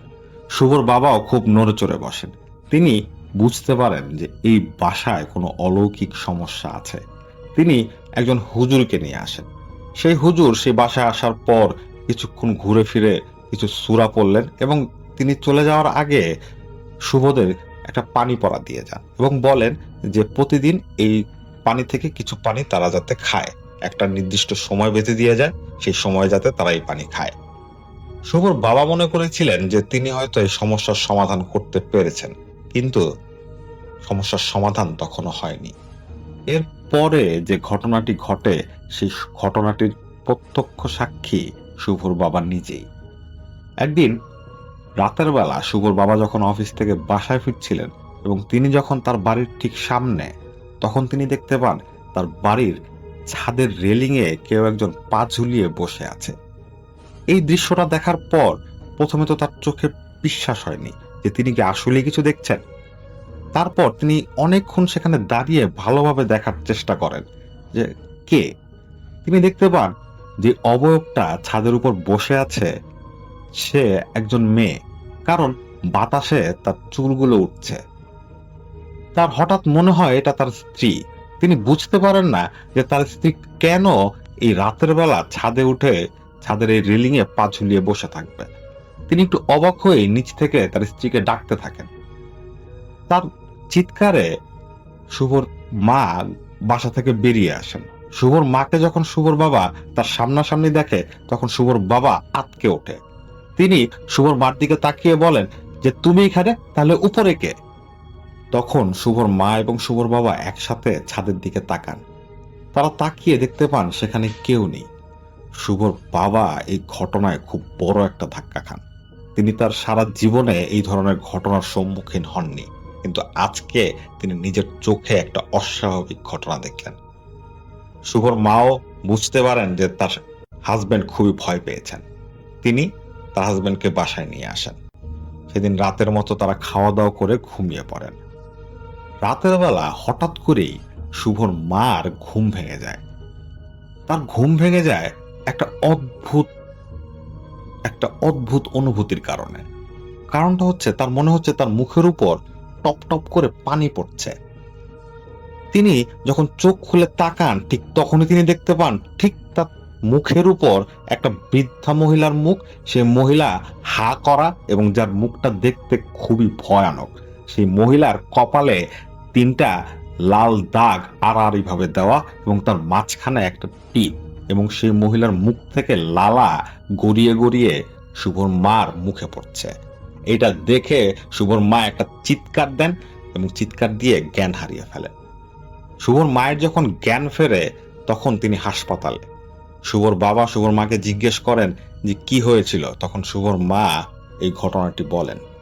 তখন শুভর বাবা একটা বিষয় লক্ষ্য করেন, সেটা হচ্ছে শুভর পিঠে যখন আঁচড় দিয়েছিল সেদিন শুভ বলেছিল যে তার বিছানার পাশে একটা বৃদ্ধা মহিলা দাঁড়িয়েছিল যার কপালে 3টা দাগ ছিল। এবং আজকেও শুভর মাও বলছে যে তিনি গতকাল রাতে যে বৃদ্ধা মহিলাটিকে দেখেছিলেন তার কপালেও 3টা দাগ ছিল, লাল দাগ। শুভর বাবা বুঝতে পারেন যে তার ফ্যামিলির সাথে খারাপ কিছু হচ্ছে। শুভর বাবা তার কলিগদের সাথে এই বিষয়টা শেয়ার করেন যে তার ফ্যামিলির সাথে এই ধরনের খারাপ কিছু হচ্ছে। তখন তার কলিগদের মধ্যে একজন বলেন যে আপনি যে বাসাটায় উঠেছেন সেই বাসাটিতে হয়তো কোনো সমস্যা আছে। এই কথা শোনার পর শুভর বাবা একটু আগ্রহী হয়ে ওঠেন। তখন তিনি তার সেই কলিগকে জিজ্ঞেস করেন যে কি সমস্যা। তখন সে কলিগ শুভর বাবাকে বলে যে আপনার আগে যে ফ্যামিলি, অর্থাৎ যে অফিসারের ফ্যামিলি সেখানে থাকতো, সেই অফিসারের স্ত্রী খুবই অদ্ভুতভাবে মারা গেছেন। শুভর বাবা জিজ্ঞেস করেন কিরকম ভাবে। তখন সে কলিগ বলে যে তার স্ত্রী খুবই সুস্থ মহিলা ছিল, কিন্তু একটু অদ্ভুত ছিল। মহিলা শুধু কালো শাড়ি এবং কালো টিপ পরে থাকে। সেই মহিলা একদিন তার ঘরের ভেতর সেই মহিলাকে মৃত অবস্থায় পাওয়া যায়, এবং ডাক্তাররা যখন সে মৃতদেহ চেক করে তখন ডাক্তাররা অদ্ভুতভাবে একটা বিষয় লক্ষ্য করে, সেটা হচ্ছে এই মহিলার শরীরে কোনো রক্ত নেই। ডাক্তাররাও এই মহিলার মৃত্যুর কারণ বুঝতে পারছিল না। এরপর সেই মহিলার স্বামী চাকরি ছেড়ে চলে যায়। এরপর বেশ কিছু মাস এই বাসাটা খালি থাকে। এরপর আপনারা এসে উঠেছেন। এই কথা শোনার পর শুভর বাবা কি করবেন বুঝতে পারছিলেন না। তখন তার আরেকজন কলিগ তাকে একজন ব্যক্তির সন্ধান দেন। তিনি বলেন যে আমি একজন লোককে চিনি যিনি এই ধরনের সমস্যার সমাধান করে থাকেন। তিনি সহজে কোনো কাজ হাতে নেন না এবং তাকে দেখে আপনার মনে হবে না যে এই লোক এই ধরনের কাজ করে, কিন্তু তাকে যদি আপনি রাজি করাতে পারেন সেক্ষেত্রে আপনার এই সমস্যার সমাধান হতে পারে। তখন শুভর বাবা তার সেই কলিগের কাছ থেকে সেই লোকের ঠিকানা নেন। সেই লোক রাজশাহীর কোন একটি প্রত্যন্ত গ্রামে থাকতো এবং সেই লোকটা ছিল দর্জি। তার গ্রামের বাজারে তার একটা দর্জির দোকান ছিল। শুভর বাবা যখন সেই গ্রামে গিয়ে উপস্থিত হন সেই লোকটার কাছে, তখন শুভর বাবাও যখন এই লোকটাকে দেখেন তারও বিশ্বাস হচ্ছিল না যে এই লোক এরকম কোনো কাজ করতে পারে, কারণ সেই লোকটা ছিল খুবই সাধারণ। এবং হুজুরদের আমরা যেরকম জানি দাড়ি আছে বা পাগড়ি থাকে, পায়জামা পাঞ্জাবি পরে, কিন্তু এই লোকটা সাধারণ একটা গ্রামের লোক, লুঙ্গি আর একটা টি শার্ট পরে সে দর্জির কাজ করছিল। তো শুভর বাবা যখন তাকে তার সমস্যার কথা বলেন তখন সেই লোকটা প্রথমে রাজি হন না, কিন্তু শুভর বাবা অনেক আকুতি মিনতি করার পর এক পর্যায়ে সেই লোকটা রাজি হয়। সেই লোকটাকে শুভর বাবা তার সাথে সঙ্গে করেই নিয়ে আসেন তার বাসায়। সেই লোকটা সেই বাউন্ডারির ভেতর, অর্থাৎ শুভদের বাসার বাউন্ডারির ভেতর ঢোকার পরই বলেন যে আপনাদের এই বাড়িটি তো অভিশপ্ত। এই কথা শুনে শুভর বাবা একটু অবাক হন এবং তিনি বলেন যে আপনি বাসা পা দিয়েই বুঝে ফেলেছেন যে এই বাড়িটা অভিশপ্ত। সেই লোকটা কোনো কথা বলে না। সে নিজের মনের মতোই সেই বাড়িটার চারপাশ একা একা ঘুরছিল। প্রত্যেকটা রুমের দরজা খুলে প্রত্যেকটা রুমের ভেতর সে কিছুক্ষণ দাঁড়িয়েছিল, কিছু একটা বোঝার চেষ্টা করছিল। এরপর তিনি শুভর বাবা শুভর মাকে নিয়ে বসেন।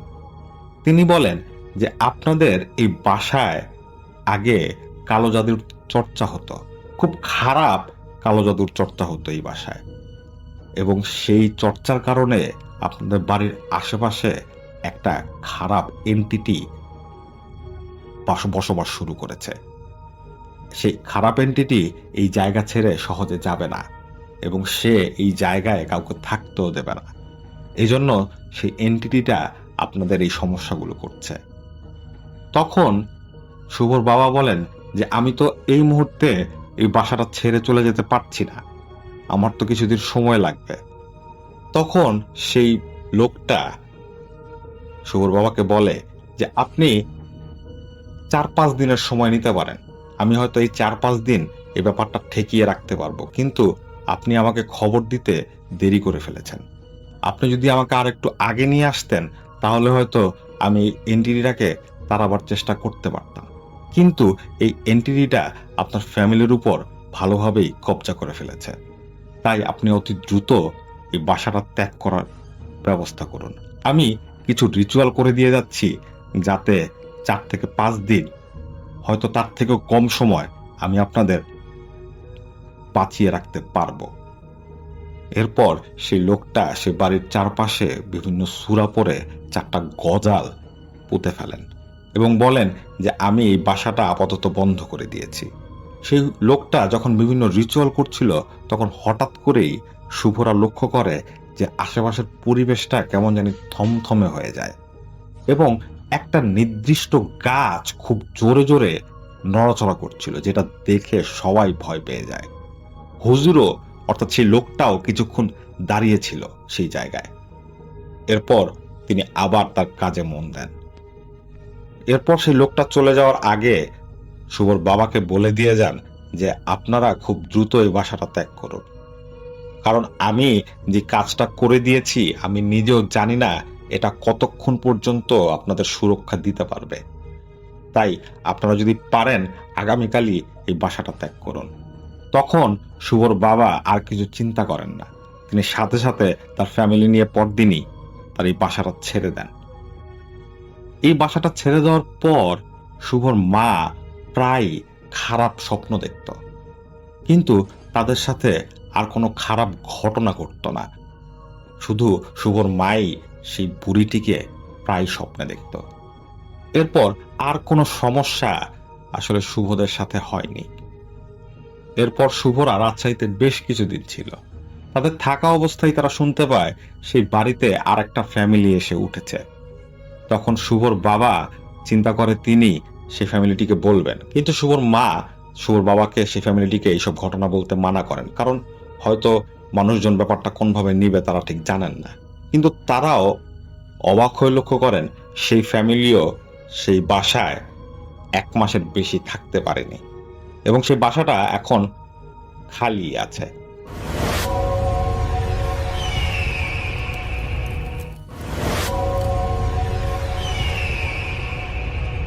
এই কাহিনীটি ঘটেছিল একজন ভ্যান চালকের সাথে, 3 চাকার ভ্যান চালক। যে ভ্যান চালকের সাথে কাহিনীটি ঘটেছিল তার নাম ছিল কিসমত, এবং কিসমত তাদের ওখানে ভ্যান চালাতো, 3 চাকার ভ্যান, এবং সে প্রায় যাত্রী পরিবহন করত বেশ রাত পর্যন্ত। তাদের যে সেখানকার বাস স্ট্যান্ড ছিল সেই বাস স্ট্যান্ড থেকে সে তাদের গ্রামের কাছে নিয়ে আসতো, মূল যেখানে বাস থামতো শহর থেকে, সে বাস স্ট্যান্ড থেকে সে তার যাত্রীদেরকে তাদের গ্রামে নিয়ে আসতো এবং পুরো পথটাই সে প্রতিদিনই প্রায় এরকম চালাতো। তো যাই হোক, একদিন কিসমত কাজ শেষ করেছে এবং সে তার মূল বাস স্ট্যান্ড থেকে কাছাকাছি এলাকায় চলে এসছে। সেখানে এসে সে বাজারে যেখানে কয়েকটা দোকান আছে সেখানে থামলো। সেখানে থেমে তার স্ত্রী তাকে কিছু লিস্ট দিয়েছিল যে বাজারের জন্য, এবং তাদের বাসায় সেদিন পিঠা বানানোর কথা। তো সেই পিঠা বানানোর জন্য তাদের কিছু উপকরণ দরকার ছিল, সেগুলো কিসমত কেনে এবং কিসমত কিনে সে ভ্যানে করে রওনা দেয়। তখন তার ভ্যানে কোনো যাত্রী নেই। তো সে সেই বাজার থেকে, বাস স্ট্যান্ড থেকে বাজার পর্যন্ত এসছে, এবং বাজার থেকে সে যখন রওনা দিয়েছে সেই রাস্তা, তাদের যে বাসার যে রাস্তাটা সেটা বেশ নির্জন এবং বেশ মানে মানে শুনশান হয়ে যায় রাতের বেলা। কিসমত যে সময় বাড়িতে ফেলে তখন রাত 10টার মতো বাজে, এবং এই সময় গ্রামের ওই এলাকায় একদমই মানুষ থাকে না। কিসমতের বাইরে থাকার প্রয়োজন পড়ে, বিকজ বাস আসে রাত পর্যন্ত এবং যাত্রী আসে, এবং সেই যাত্রীদেরকে পৌঁছে দেওয়ার জন্য রাত পর্যন্ত সে কাজ করে। তো সে যখন বাড়ি ফেলে তখন পুরো জায়গাটা শুনশান হয়ে যায়। তো কিসমত ফিরে আসছে রাতের বেলা, তার ভ্যানে তখন কোনো যাত্রী নেই, শুধু তার কিছু সরঞ্জাম, তার নিজস্ব কেনা পিঠা তৈরি করার কিছু সরঞ্জাম তার ভ্যানের মধ্যে আছে। সে চলে আসছে এরকম করে। তো একটা জায়গা পড়ে রাস্তাটার, তার বাসা আসার পথে সেখানে হচ্ছে দুই পাশে হচ্ছে বেশ বড় বিস্তীর্ণ ফসলের মাঠ এবং একটা রাস্তাটা বাঁকিয়ে গেছে সেখান দিয়ে, এবং তার পারে অনেকখানি যাওয়ার পরই বাম দিকে একটা বাঁশঝাড় পড়ে, বেশ বড় বাঁশঝাড়। তো যেখানে বাঁশঝাড়টা পড়েছে সেই জায়গাটা অন্ধকার হয়ে থাকে। আর কিসমতের সেই ভ্যান গাড়িতে তখন রাতের বেলা সে আসলে একটু সাশ্রয় করার জন্য অন্য সময় তার একটা হ্যারিকেন জ্বলতে থাকে, ভ্যানের নিচে সে বেঁধে রাখে সেটা। কিন্তু যখন সে বাড়ি ফিরে আসছে রাতের বেলা বেশ চাঁদের আলো থাকায় সে আর ওই দিন হ্যারিকেন জ্বালেনি। তো সে যখন আসছে, যখন ফসলের মাঠের কাছ দিয়ে আসছে, তখন কিন্তু আকাশে তাদের আলো আছে, বেশ দেখতে পাচ্ছে সে।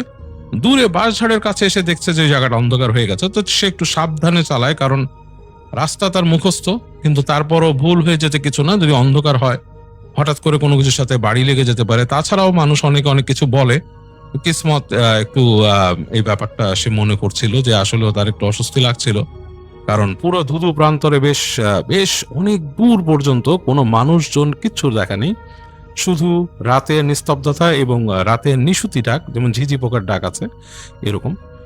তো সে যখন বাঁশবাগানের কাছে চলে আসতো তখন তার চোখে পড়লো যে হ্যাঁ, অনেক জোনাকি জ্বলছে বাঁশবাগানে। সে যেটা যেটা তার বরাবরই ভাল লাগে, সে রাতের বেলা জোনাকি দেখতে বেশ পছন্দ করে। তো সেই জোনাকি দেখতে দেখতে বাঁশঝাড়ের পাশ দিয়ে আসছে। তো এরকম সময় হঠাৎ করে তার কাছে মনে হলো যে তার ভ্যানের উপরে কিছু একটা পড়লো ধূপ করে, এবং ধূপ করে যে পড়লো বেশ বেশ ওজন হয়েছে ভ্যান, তার ভ্যানটা বেশ কেঁপে উঠেছে, পেছনের যে তার যে প্ল্যাটফর্মটা, কাঠের প্ল্যাটফর্মটা কেঁপে উঠেছে, এবং তার মনে হলো তার ভ্যানের ওজন বেড়ে গেছে, মানে যাত্রী নিয়ে যেরকম হয় সেরকম। তো সে আরো জোরে প্যাডেল মারলো। তার কাছে এরকম অনেক শোনা কাহিনী আছে তাদের গ্রামে, যে ভৌতিক ব্যাপার স্যাপার। তো সেরকমই সে একটু মনে করলো, সে মনে করে সে আবার মানে তাড়াতাড়ি প্যাডেল মারলো। তবে কিসমত মোটেই ধার্মিক মানুষ ছিল না, এবং সে ধর্মচর্চাও তেমন কিছুই করতো না। তো সে যখন আর একটু সামনে চলে আসলো, আলোতে বেরিয়ে আসলো বাঁশঝাড়ের বাইরে, তখন সে দেখলো যে না, ভ্যানের মধ্যে কিছুই নেই, তার সরঞ্জামগুলো ঠিক সেখানেই আছে। সে জাস্ট উকি দিয়ে দেখলো যে কিন্তু কেউ নেই, ভ্যান ফাঁকা। তো সে একটু কনফিউজড হলো যে কি হলো এখানে, এরকম করে কি পড়লো, এবং ওজন বেড়ে গেল। আর ওজনটা কিন্তু কন্টিনিউয়াসলি এখনো তার ভ্যানে মনে হচ্ছে সেরকম ভারী। তো যাই হোক, সে এগুলো আর সাত পাঁচ ভেবে পেলো না। সে প্যাডেল করতে করতে তার কষ্ট হচ্ছে, একটু মনে হচ্ছে যাত্রী আছে সাথে, এবং সে চালিয়ে চালিয়ে চলে আসলো তার নিজের বাড়ির দিকে। এবং তার নিজের বাড়িটা যেটা হচ্ছে যে মেন রাস্তার থেকে একটু নিচে নেমে গেছে, মানে মাটির ঢাল দিয়ে। সে আস্তে সাবধানে নেমে তার ভ্যানটাকে আস্তে আস্তে ব্রেক ধরে ধরে নামালো। তার কিন্তু যথারীতি মনে হচ্ছে তার ভ্যান গাড়িটা বেশ ভারী। একবার ভাবলো যে তার কি কোনো বিয়ারিং কোনো সমস্যা হয়েছে কিনা, চাকার বিয়ারিং জাম হয়ে গেছে কিনা, বা এটার কোনো কেটে গেছে কিনা যে কারণে জাম হয়েছে। যাক, এসব ভাবতে ভাবতে চিন্তা করলো দিনের বেলা সুযোগ পেলে সে নিয়ে যাবে এই যেখানে রিক্সা ভ্যান ঠিক করে, সেখানে দেখাবে। তো এটা চিন্তা করে সে আস্তে করে তার বাসার মধ্যে ভ্যানটাকে ঢুকায় সে বাঁধলো, যেখানে তার ভ্যানটাকে সে একটা চেইন দিয়ে বেঁধে রাখে তালা মেরে, সেখানে সে রাখলো। রেখে তার যে সদাই সে নিয়েছিল সেই সদাই নিয়ে সে বাসার গেটে এসে তার স্ত্রীকে ডাক দিল। তো সে জোরে জোরে স্ত্রীকে ডাক দিল, এবং দেখলো একটু পরেই তার স্ত্রী কুপি হাতে বেরোলো, তার হাতে একটা তেলের কুপি স্ত্রীর হাতে। এবং তিনি বেরিয়ে এসে তাকে বলল যে তুমি কি ব্যাপার, আজকে মনে একটু বেশি দেরি হয়ে গেল, আর তোমার যে বলছি পিঠার জন্য আমি করে রাখছি, এগুলা কি এখন কি এত রাত হয়েছে? বলে কি না না, অসুবিধা নেই, তুমি যা যা আনতে বলছিলে আমি সবই নিয়ে আসছি, তুমি কাজ করো, অসুবিধা নাই, আমি সাথে তো আসি, আমি তোমার সাহায্য করুম, কোনো ব্যাপার না। তো কিসমত সাথে করে নিয়ে আসছিল তার স্ত্রী যা যা আনতে বলছিল, তাকে নারকেল, গুড়, আরো অনেক জিনিসপত্র সেগুলো নিয়ে আসছিল। তো সে সবকিছু তার স্ত্রীর হাতে তুলে দেয়, তার স্ত্রী সব সরঞ্জাম নিয়ে ঘরের মধ্যে চলে যায়। তো কিসমত বাইরে বসে সে কিছুক্ষণ বসে থাকে। তারপর তাদের সে সামনে তাদের যে ওখানে রান্নাঘরের পাশে মটকি ছিল, সে মটকির থেকে সে মটকি মানে বড় মাটির বিশাল কলসির মতো, সেখান থেকে সে পানি নিয়ে তার হাত মুখ ধুয়ে সে মানে ফ্রেশ হয়ে সে অনেকক্ষণ বসে থাকে তার ভ্যানের এখানে। আকাশে চাঁদ উঠছে সুন্দর, উঠানটা অন্ধকার হয়ে আছে, এবং তাদের আসলে আর্থিক অবস্থা তেমন সচ্ছল না, এই কারণে তাদের বাইরে কোনো বাতি নাই। সে হালকা আলো দেখছে, তার ঘরের মধ্যে হালকা আলো আছে, সেটা হয়তো সেই কুপি তার বউ যেটা জেলে রাখছে, কেরোসিনের কুপি, সেটার আলো। তো সেইখান থেকে দেখেছে, মনে করছে তার বউ হয়তো আলো জোগাড় যন্ত্র করছে জিনিসপত্র। তো সে আর সেগুলাতে সেখানেই করে না, সে বসে বসে সুন্দর করে চাঁদ দেখতে থাকে, আকাশে জ্যোৎস্না দেখে সুন্দর মেঘ ভেসে যাচ্ছে চাঁদের পাশ দিয়ে, এবং তখন হালকা হালকা শীত পড়ে গেছে। তার বেশ ঠান্ডাও লাগছে, তো সে একবার ভাবছে যে ঘর থেকে সে একটা জামা এনে গায়ে দিবে কিনা। তার গায়ে শুধু একটা গামছা লাগানো এখন, যেহেতু সে যে জামাটা পরা ছিল সেটা সে নেড়ে দিয়েছে বাইরে। তো এরকম ভাবতে ভাবতে কিসমত দেখলো অনেকক্ষণ হচ্ছে তার স্ত্রী বেরোচ্ছে না। তো সে একবার ভাবলো যে আমি যাই, এবং ঠান্ডাও লাগছে, একটা জামা আনা দরকার, শুকনো জামা। তো সে এখান থেকে চিৎকার করে বলে যে বউ তুমি আমার জন্য জামা নিয়ে আসো একটা, আমি খালি গায়ে শীত লাগতেছে আমার, এরকম বলে। এরকম বলার পরে কিছুক্ষণ পরে সে দেখে যে তার ঘরের ভেতর যে আলোটা ছিল, হঠাৎ করে দেখলো সে আলোটা নিভে গেছে। তো সে চিন্তা করলো আলো নিভে গেছে মানে এটা কেমন অবস্থা, কেরোসিন কি শেষ হয়ে গেলো? তো সে আবার বলে বউ বউ কেরোসিন কই, বাতি কই, বাতি নিবে, কেরোসিন শেষ নেই, এরকম বলতে থাকে। তো তার ভেতর থেকে কোনো উত্তর আসে না। তো সে কিছুক্ষণ খুব চিন্তা করে যে কি হলো, সে কি ঘরে ঢুকবে? তো সে তার ভ্যানের পাশে বসেছিল, সে নামে, চাপ দিয়ে নেমে হেঁটে হেঁটে কাছে যায়, দরজার কাছে যায়, যে দরজাটা হালকা চাপ দিয়ে ডাকে বউ। তো দেখে যে তার ভেতর থেকে কোনো সাড়া শব্দ নাই। তো সে আবার ডাকে, স্ত্রীকে দ্বিতীয়বার ডাকে। একটু পরে দেখে তার স্ত্রীর সাড়া শব্দ, সে একটা শব্দ পায় খটখট করে, তার স্ত্রী ভেতরে নড়াচড়া শব্দ। তো সে মনে করে কি ব্যাপার, ও কথা বলতেছে না, কি ব্যাপার? তো দেখে যে অন্ধকারের মধ্যেই তার স্ত্রী বেরোচ্ছে, তার হাতে কিছু সরঞ্জাম এরকম সেই একটা হাড়ির মতো ধরা, সেটা দিয়ে নিয়ে তার স্ত্রী বেরোচ্ছে ঘর থেকে। তার হাতে কোনো জামা নাই। তো কিসমত চিন্তা করে যে তার বউ কি শোনে নাই তার শার্টের কথাটা। তো সে তার বউ যখন নাকি বের হয়ে যাচ্ছে দরজা দিয়ে, সে তখন বলে যে কি ব্যাপার, তোমায় না বললাম জামা দিতে? তো দেখে যে তার স্ত্রী কোনো উত্তর না দিয়ে হেঁটে চলে গেল কিচেনের দিকে। তো তার প্রচন্ড রাগ উঠে যে তা কি ব্যাপার, তার কথা কি তার স্ত্রী কি রাগ করলো যে সে রাগ করে আসছে, দেরি করে বাজার নিয়ে আসছে? এটা তো তার দোষ না, তার তো কাজ করতে হবে, মানে এটা না বুঝলে কিভাবে হবে? তো সেও আর কি রাগ দেখা ঘরের মধ্যে ঢুকে সে তার বাসার সামনে, মানে তার রুমে না ঢুকেই তাদের ঘরের বাইরের দিকে একটা বারান্দার মতো ছিল, তো সেইখানে সে দেখে যে তার মানে কাপড় নাড়া আছে ইসের মধ্যে। সে শার্ট টেনে গায়ে দেয়, গায়েটি দিয়ে সে আস্তে করে বের হয়ে সে আবার উঠানে নামে। সে দেখে যে তার স্ত্রী রান্নাঘরের দিকে গেছে। তো সে আর মানে অনেকক্ষণ কোনো কথা বলে না, সে তার ভ্যানের উপরে বসে আছে, যেহেতু তার বউ তার কথার উত্তর দেয়নি, তার মানে মেজাজটা খুব চড়ে আসছে যে ঘটনা কি, সে এরকম কথার উত্তর দিল না, এবং সে ভাবতেছে যে এটা ঘটনা কি, আমি কি কাজ করব না, আমি আসছি রাত্রেবেলা আর পিঠা খাইতে চাইছি, এটা এমন কি? তো সে এক পর্যায়ের আগের চোটে সে হেঁটে আরো সামনে যায়, রান্নাঘরের সামনে যায়, বলে পিঠা না বানানোর দরকার নাই, খামাখাই করার দরকার নাই, রাগ দেখায় পিঠা বানানো লাগবো না, আমি খাবো না, এরকম বলতে থাকে। তো দেখে যে তার বউ মানে উবুড় হয়ে কাজ করছে। তো সে আরো রাগ করে যে সে কথা বলতেছে, উত্তর দিচ্ছে না। তো একটু পরে দেখে যে তার বউ দাউ দাউ করে তাদের যে চুলাটা জ্বলে উঠলো, যে চুলাতে তারা কাজ করে, মানে তাদের রান্নার চুলা। সে চিন্তা করে যে বাহ, লাকড়ি এরকম, মানে এত সহজে তার বউ লাকড়ি জ্বালায় ফেললো, অথচ একটু আগে দেখছে যে কুপি নিভে গেছে, কেরোসিন শেষ কিনা কিছু বল না। তো সে বলে কুপি নিভাইলা, চুলায় জ্বালাইলা কেমনে? দেখে যে কোনো উত্তর দিচ্ছে না তার বউ। তো সে চুলাটা এতই জ্বলছে, মানে সে দেখছে যে সে চোখ দিয়ে দেখছে যে অনেকগুলো লাকড়ি চুলার মধ্যে ঠাসা, মানে খুব মানে বেশি রকম লাকড়ি ঠাসা হয়েছে চুলার মধ্যে। সে একবার চিন্তা করলো যে এতগুলো লাকড়ি তার স্ত্রী এত অল্প সময় আনলোই বা কেমনে এখানে, মানে একটা সময়ের ব্যাপার আছে, তো এত অল্প সময়, বেশিক্ষণ তো না, এখান থেকে তার আর লাকড়িগুলা স্টোর করা থাকতো। তাদের পাশের আর একটা ঘর ছিল, সেখানে স্টোর রুমের মতো, সেখানে লাকড়ি টাকড়ি রাখা থাকতো।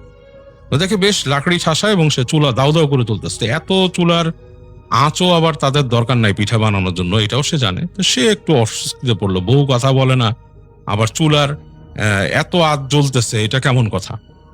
তো সে সামনে যায়, বউর সামনে যায়, বলে তোমার না বলছি যে এত এত চুলার এত লাকড়ি দিচ্ছ কেন, এত এত এত ডাল দেয়া করবা কি? ঘুরে সে সামনে তাকায়, তো 2-3 বার বলার পর দেখে তার বউ হট করে তার দিকে মুখ ঘুরে তাকায়, এবং আগুনের যে আলো, মানে আগুনের যে আঁচে সে তার বউর চেহারা দেখে, তার বুকটা ছ্যাত করে ওঠে, তার সারা শরীরের রোম দাঁড়িয়ে যায়। সে তাকায় দেখে যে তার স্ত্রীর মুখটা মনে হচ্ছে কি মাটি দিয়ে লেপে দিছে, মাটি লেপে দিলে যেরকম হয়, কাদা দিয়ে লেপলে যেরকম হয় সেরকম, এবং সেই কাদাতে ফাটল ধরছে, মানে কাদা ফেটে গেলে যেরকম হয় সেরকম ফেটে গেছে, এবং চোখ দুটা মনে হচ্ছে কালো কুচকুচে, আগুনের আঁচে দেখতেছে, সে কোনো মনই দেখতেছে না, সে দেখতেছে কুচকুচে কালো দুটো চোখ, মানে ভেতরেরটা পুরোই কুচকুচে কালো, সেখানে কোনো মনি বা কিছু নেই। এবং তার স্ত্রী হাঁ করলো, মুখটা হাঁ করে, মুহূর্তের মধ্যে মনে হলো যে আগুনের দলা ছুড়ে মারলো তাকে মুখ থেকে, মানে তার স্ত্রীর মুখ দিয়ে আগুনের দলা বেরোলো, এরকম একটা গোল গোল 2-3টা বল তার দিকে ছুটে আসলো আগুনের। এবং কিসমত তো লাফ দিয়ে এক সাইডে পড়লো, পড়ে সে ঝেড়ে দৌড় দিল কোথায়, তার ঘরের ভিতরে। সে ঘরের ভিতর দৌড় দিয়ে গেল, ঘরের মধ্যে দৌড় দিয়ে যে হাঁচড়ে পাঁচড়ে যে সে যে পড়লো, পড়ে সে তার ঘরে ঢুকে গেল, বারান্দা পার হয়ে ঘরের ভিতরে ঢুকে গেল। ঘরের মধ্যে ঢুকে সে পায়ে কিছু একটা বেঁধে পড়ে গেছে।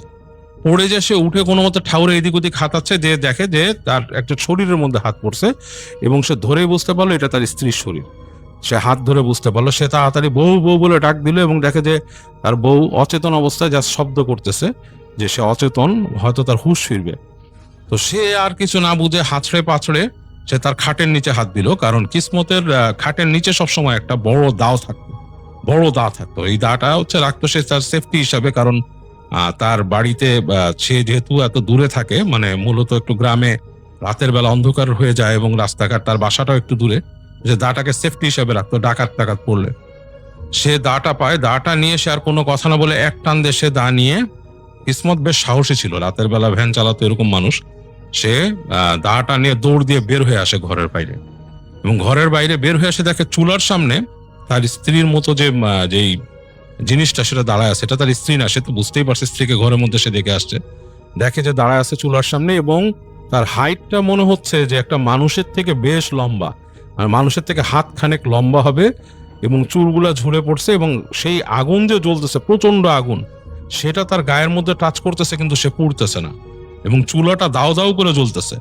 এবং সে দেখলো যে সেই জিনিসটা হাত দিয়ে আগুন থেকে লাকড়ি তুলে আনলো, লাকড়ি নিয়ে আসলো, এবং সেই মুহূর্তে কিসমতের সারা শরীরে সব রোম দাঁড়িয়ে গিয়ে মনে বিদ্যুৎ চমকালো, মানে সে পুরোপুরি একটা মানে বিদ্যুৎ পৃষ্ঠের মতো হয়ে গেল মানুষ। এবং সে আর সেটা মানে কন্ট্রোল করতে পারলো না, কোত্থেকে যেন হিতহিত জ্ঞান শূন্য করে সে ওই লাকড়ি তোলা জিনিসটার দিকে দা নিয়ে দৌড় দিয়ে গেল প্রচন্ড শক্তিতে, মানে যে সে ঝাঁপিয়ে পড়লো, যে দাও দিয়ে কোপ মেরে বসলো জিনিসটাকে।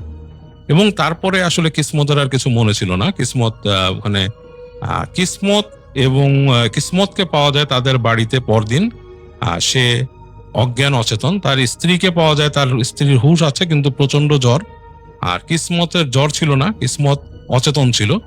যাই হোক, তাদের গ্রামের পাশের, মানে তাদের বাড়ির পাশের বাড়ির মানুষ উদ্ধার করে, যে বাসার মধ্যে এইভাবে পায়। তো তারা এসে আসলে তেমন কিছু পায় না, তারা এসে অনেক লাকড়ির কয়লা পায় সেখানে। তারা যখন আসে, যেটা হচ্ছে যে ভোরবেলা নাকি সেই বাড়িতে, পাশের বাড়ি থেকে, তাদের থেকে যে নিকটবর্তী যে বাসাটা, সেই বাড়ি থেকে তারা দেখছিল যে এই বাড়িতে মনে হচ্ছে ভোরের দিকেও খুব জ্বলছে কিছু একটা। মানে তখন সেই বাড়ির মানুষরা 2-3 জন চলে আসে, এসে দেখে তাদের যে উঠানের কোনায় যে চুলাটা ছিল, তাদের দুটো চুলা ছিল, একটা ছিল রান্নাঘরের ভেতরে, আর এইখানে যেখানে তারা কিছু বানাতো, যেই চুলাটার কাছে আর কি কিসমত পড়েছিল, সেই চুলার মধ্যে তারা আগুন দেখতে পায় তখনও, মানে বেশ জ্বলছে। এত সকালে এইভাবে আগুনটা, এবং বেশ ভারীভাবে জ্বলছিল আগুনটা, তো মানে মনে হয়ে গেছে আশেপাশে পুড়ে গেছে চুলার আশেপাশে। তো তারা সেরকম দেখে, সে আগুন দেখে তারা আসে, এসে তো কিসমতকে পড়া পায় দা হাতে, তারা ভয় পায় অনেক। যাই হোক, সে আগুন তারা নিভায়, চুলার আগুন তখনও নিভে নাই, তারা পানি দিয়ে নিভায়, এবং দেখে এক গাদা কয়লা সৃষ্টি হয়েছে সেখানে, মানে কয়লা পুড়ে উঁচু হয়ে গেছে। তো তারা তখন কিসমতকে অচেতন পায়, তার স্ত্রীকে ঘরের মধ্যে পায়, সে প্রচন্ড জ্বরে কাতরাচ্ছে।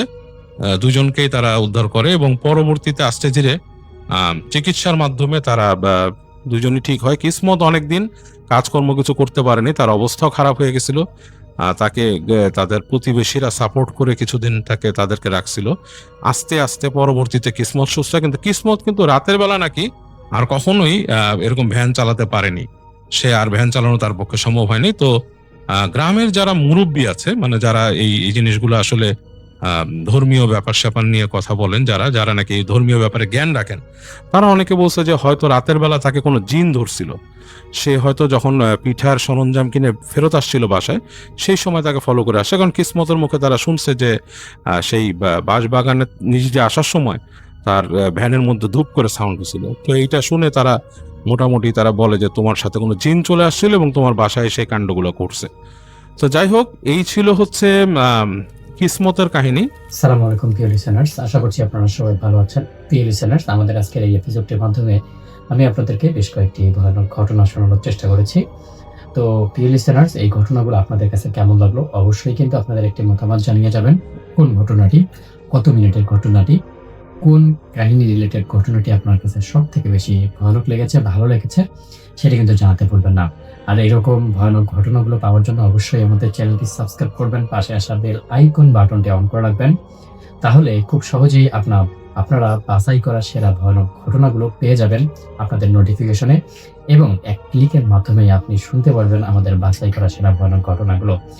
তো প্রিয় লিসেনার্স, আসলে আমাদের আজকের এপিসোডটি এখানেই আমরা শেষ করে দিব, কিন্তু আবারও আগামীকাল দেখা হচ্ছে। ততক্ষণ পর্যন্ত সবাই ভালো থাকবেন, সুস্থ থাকবেন। আপনাদের সবার মঙ্গল এবং সুস্বাস্থ্য কামনা করছি।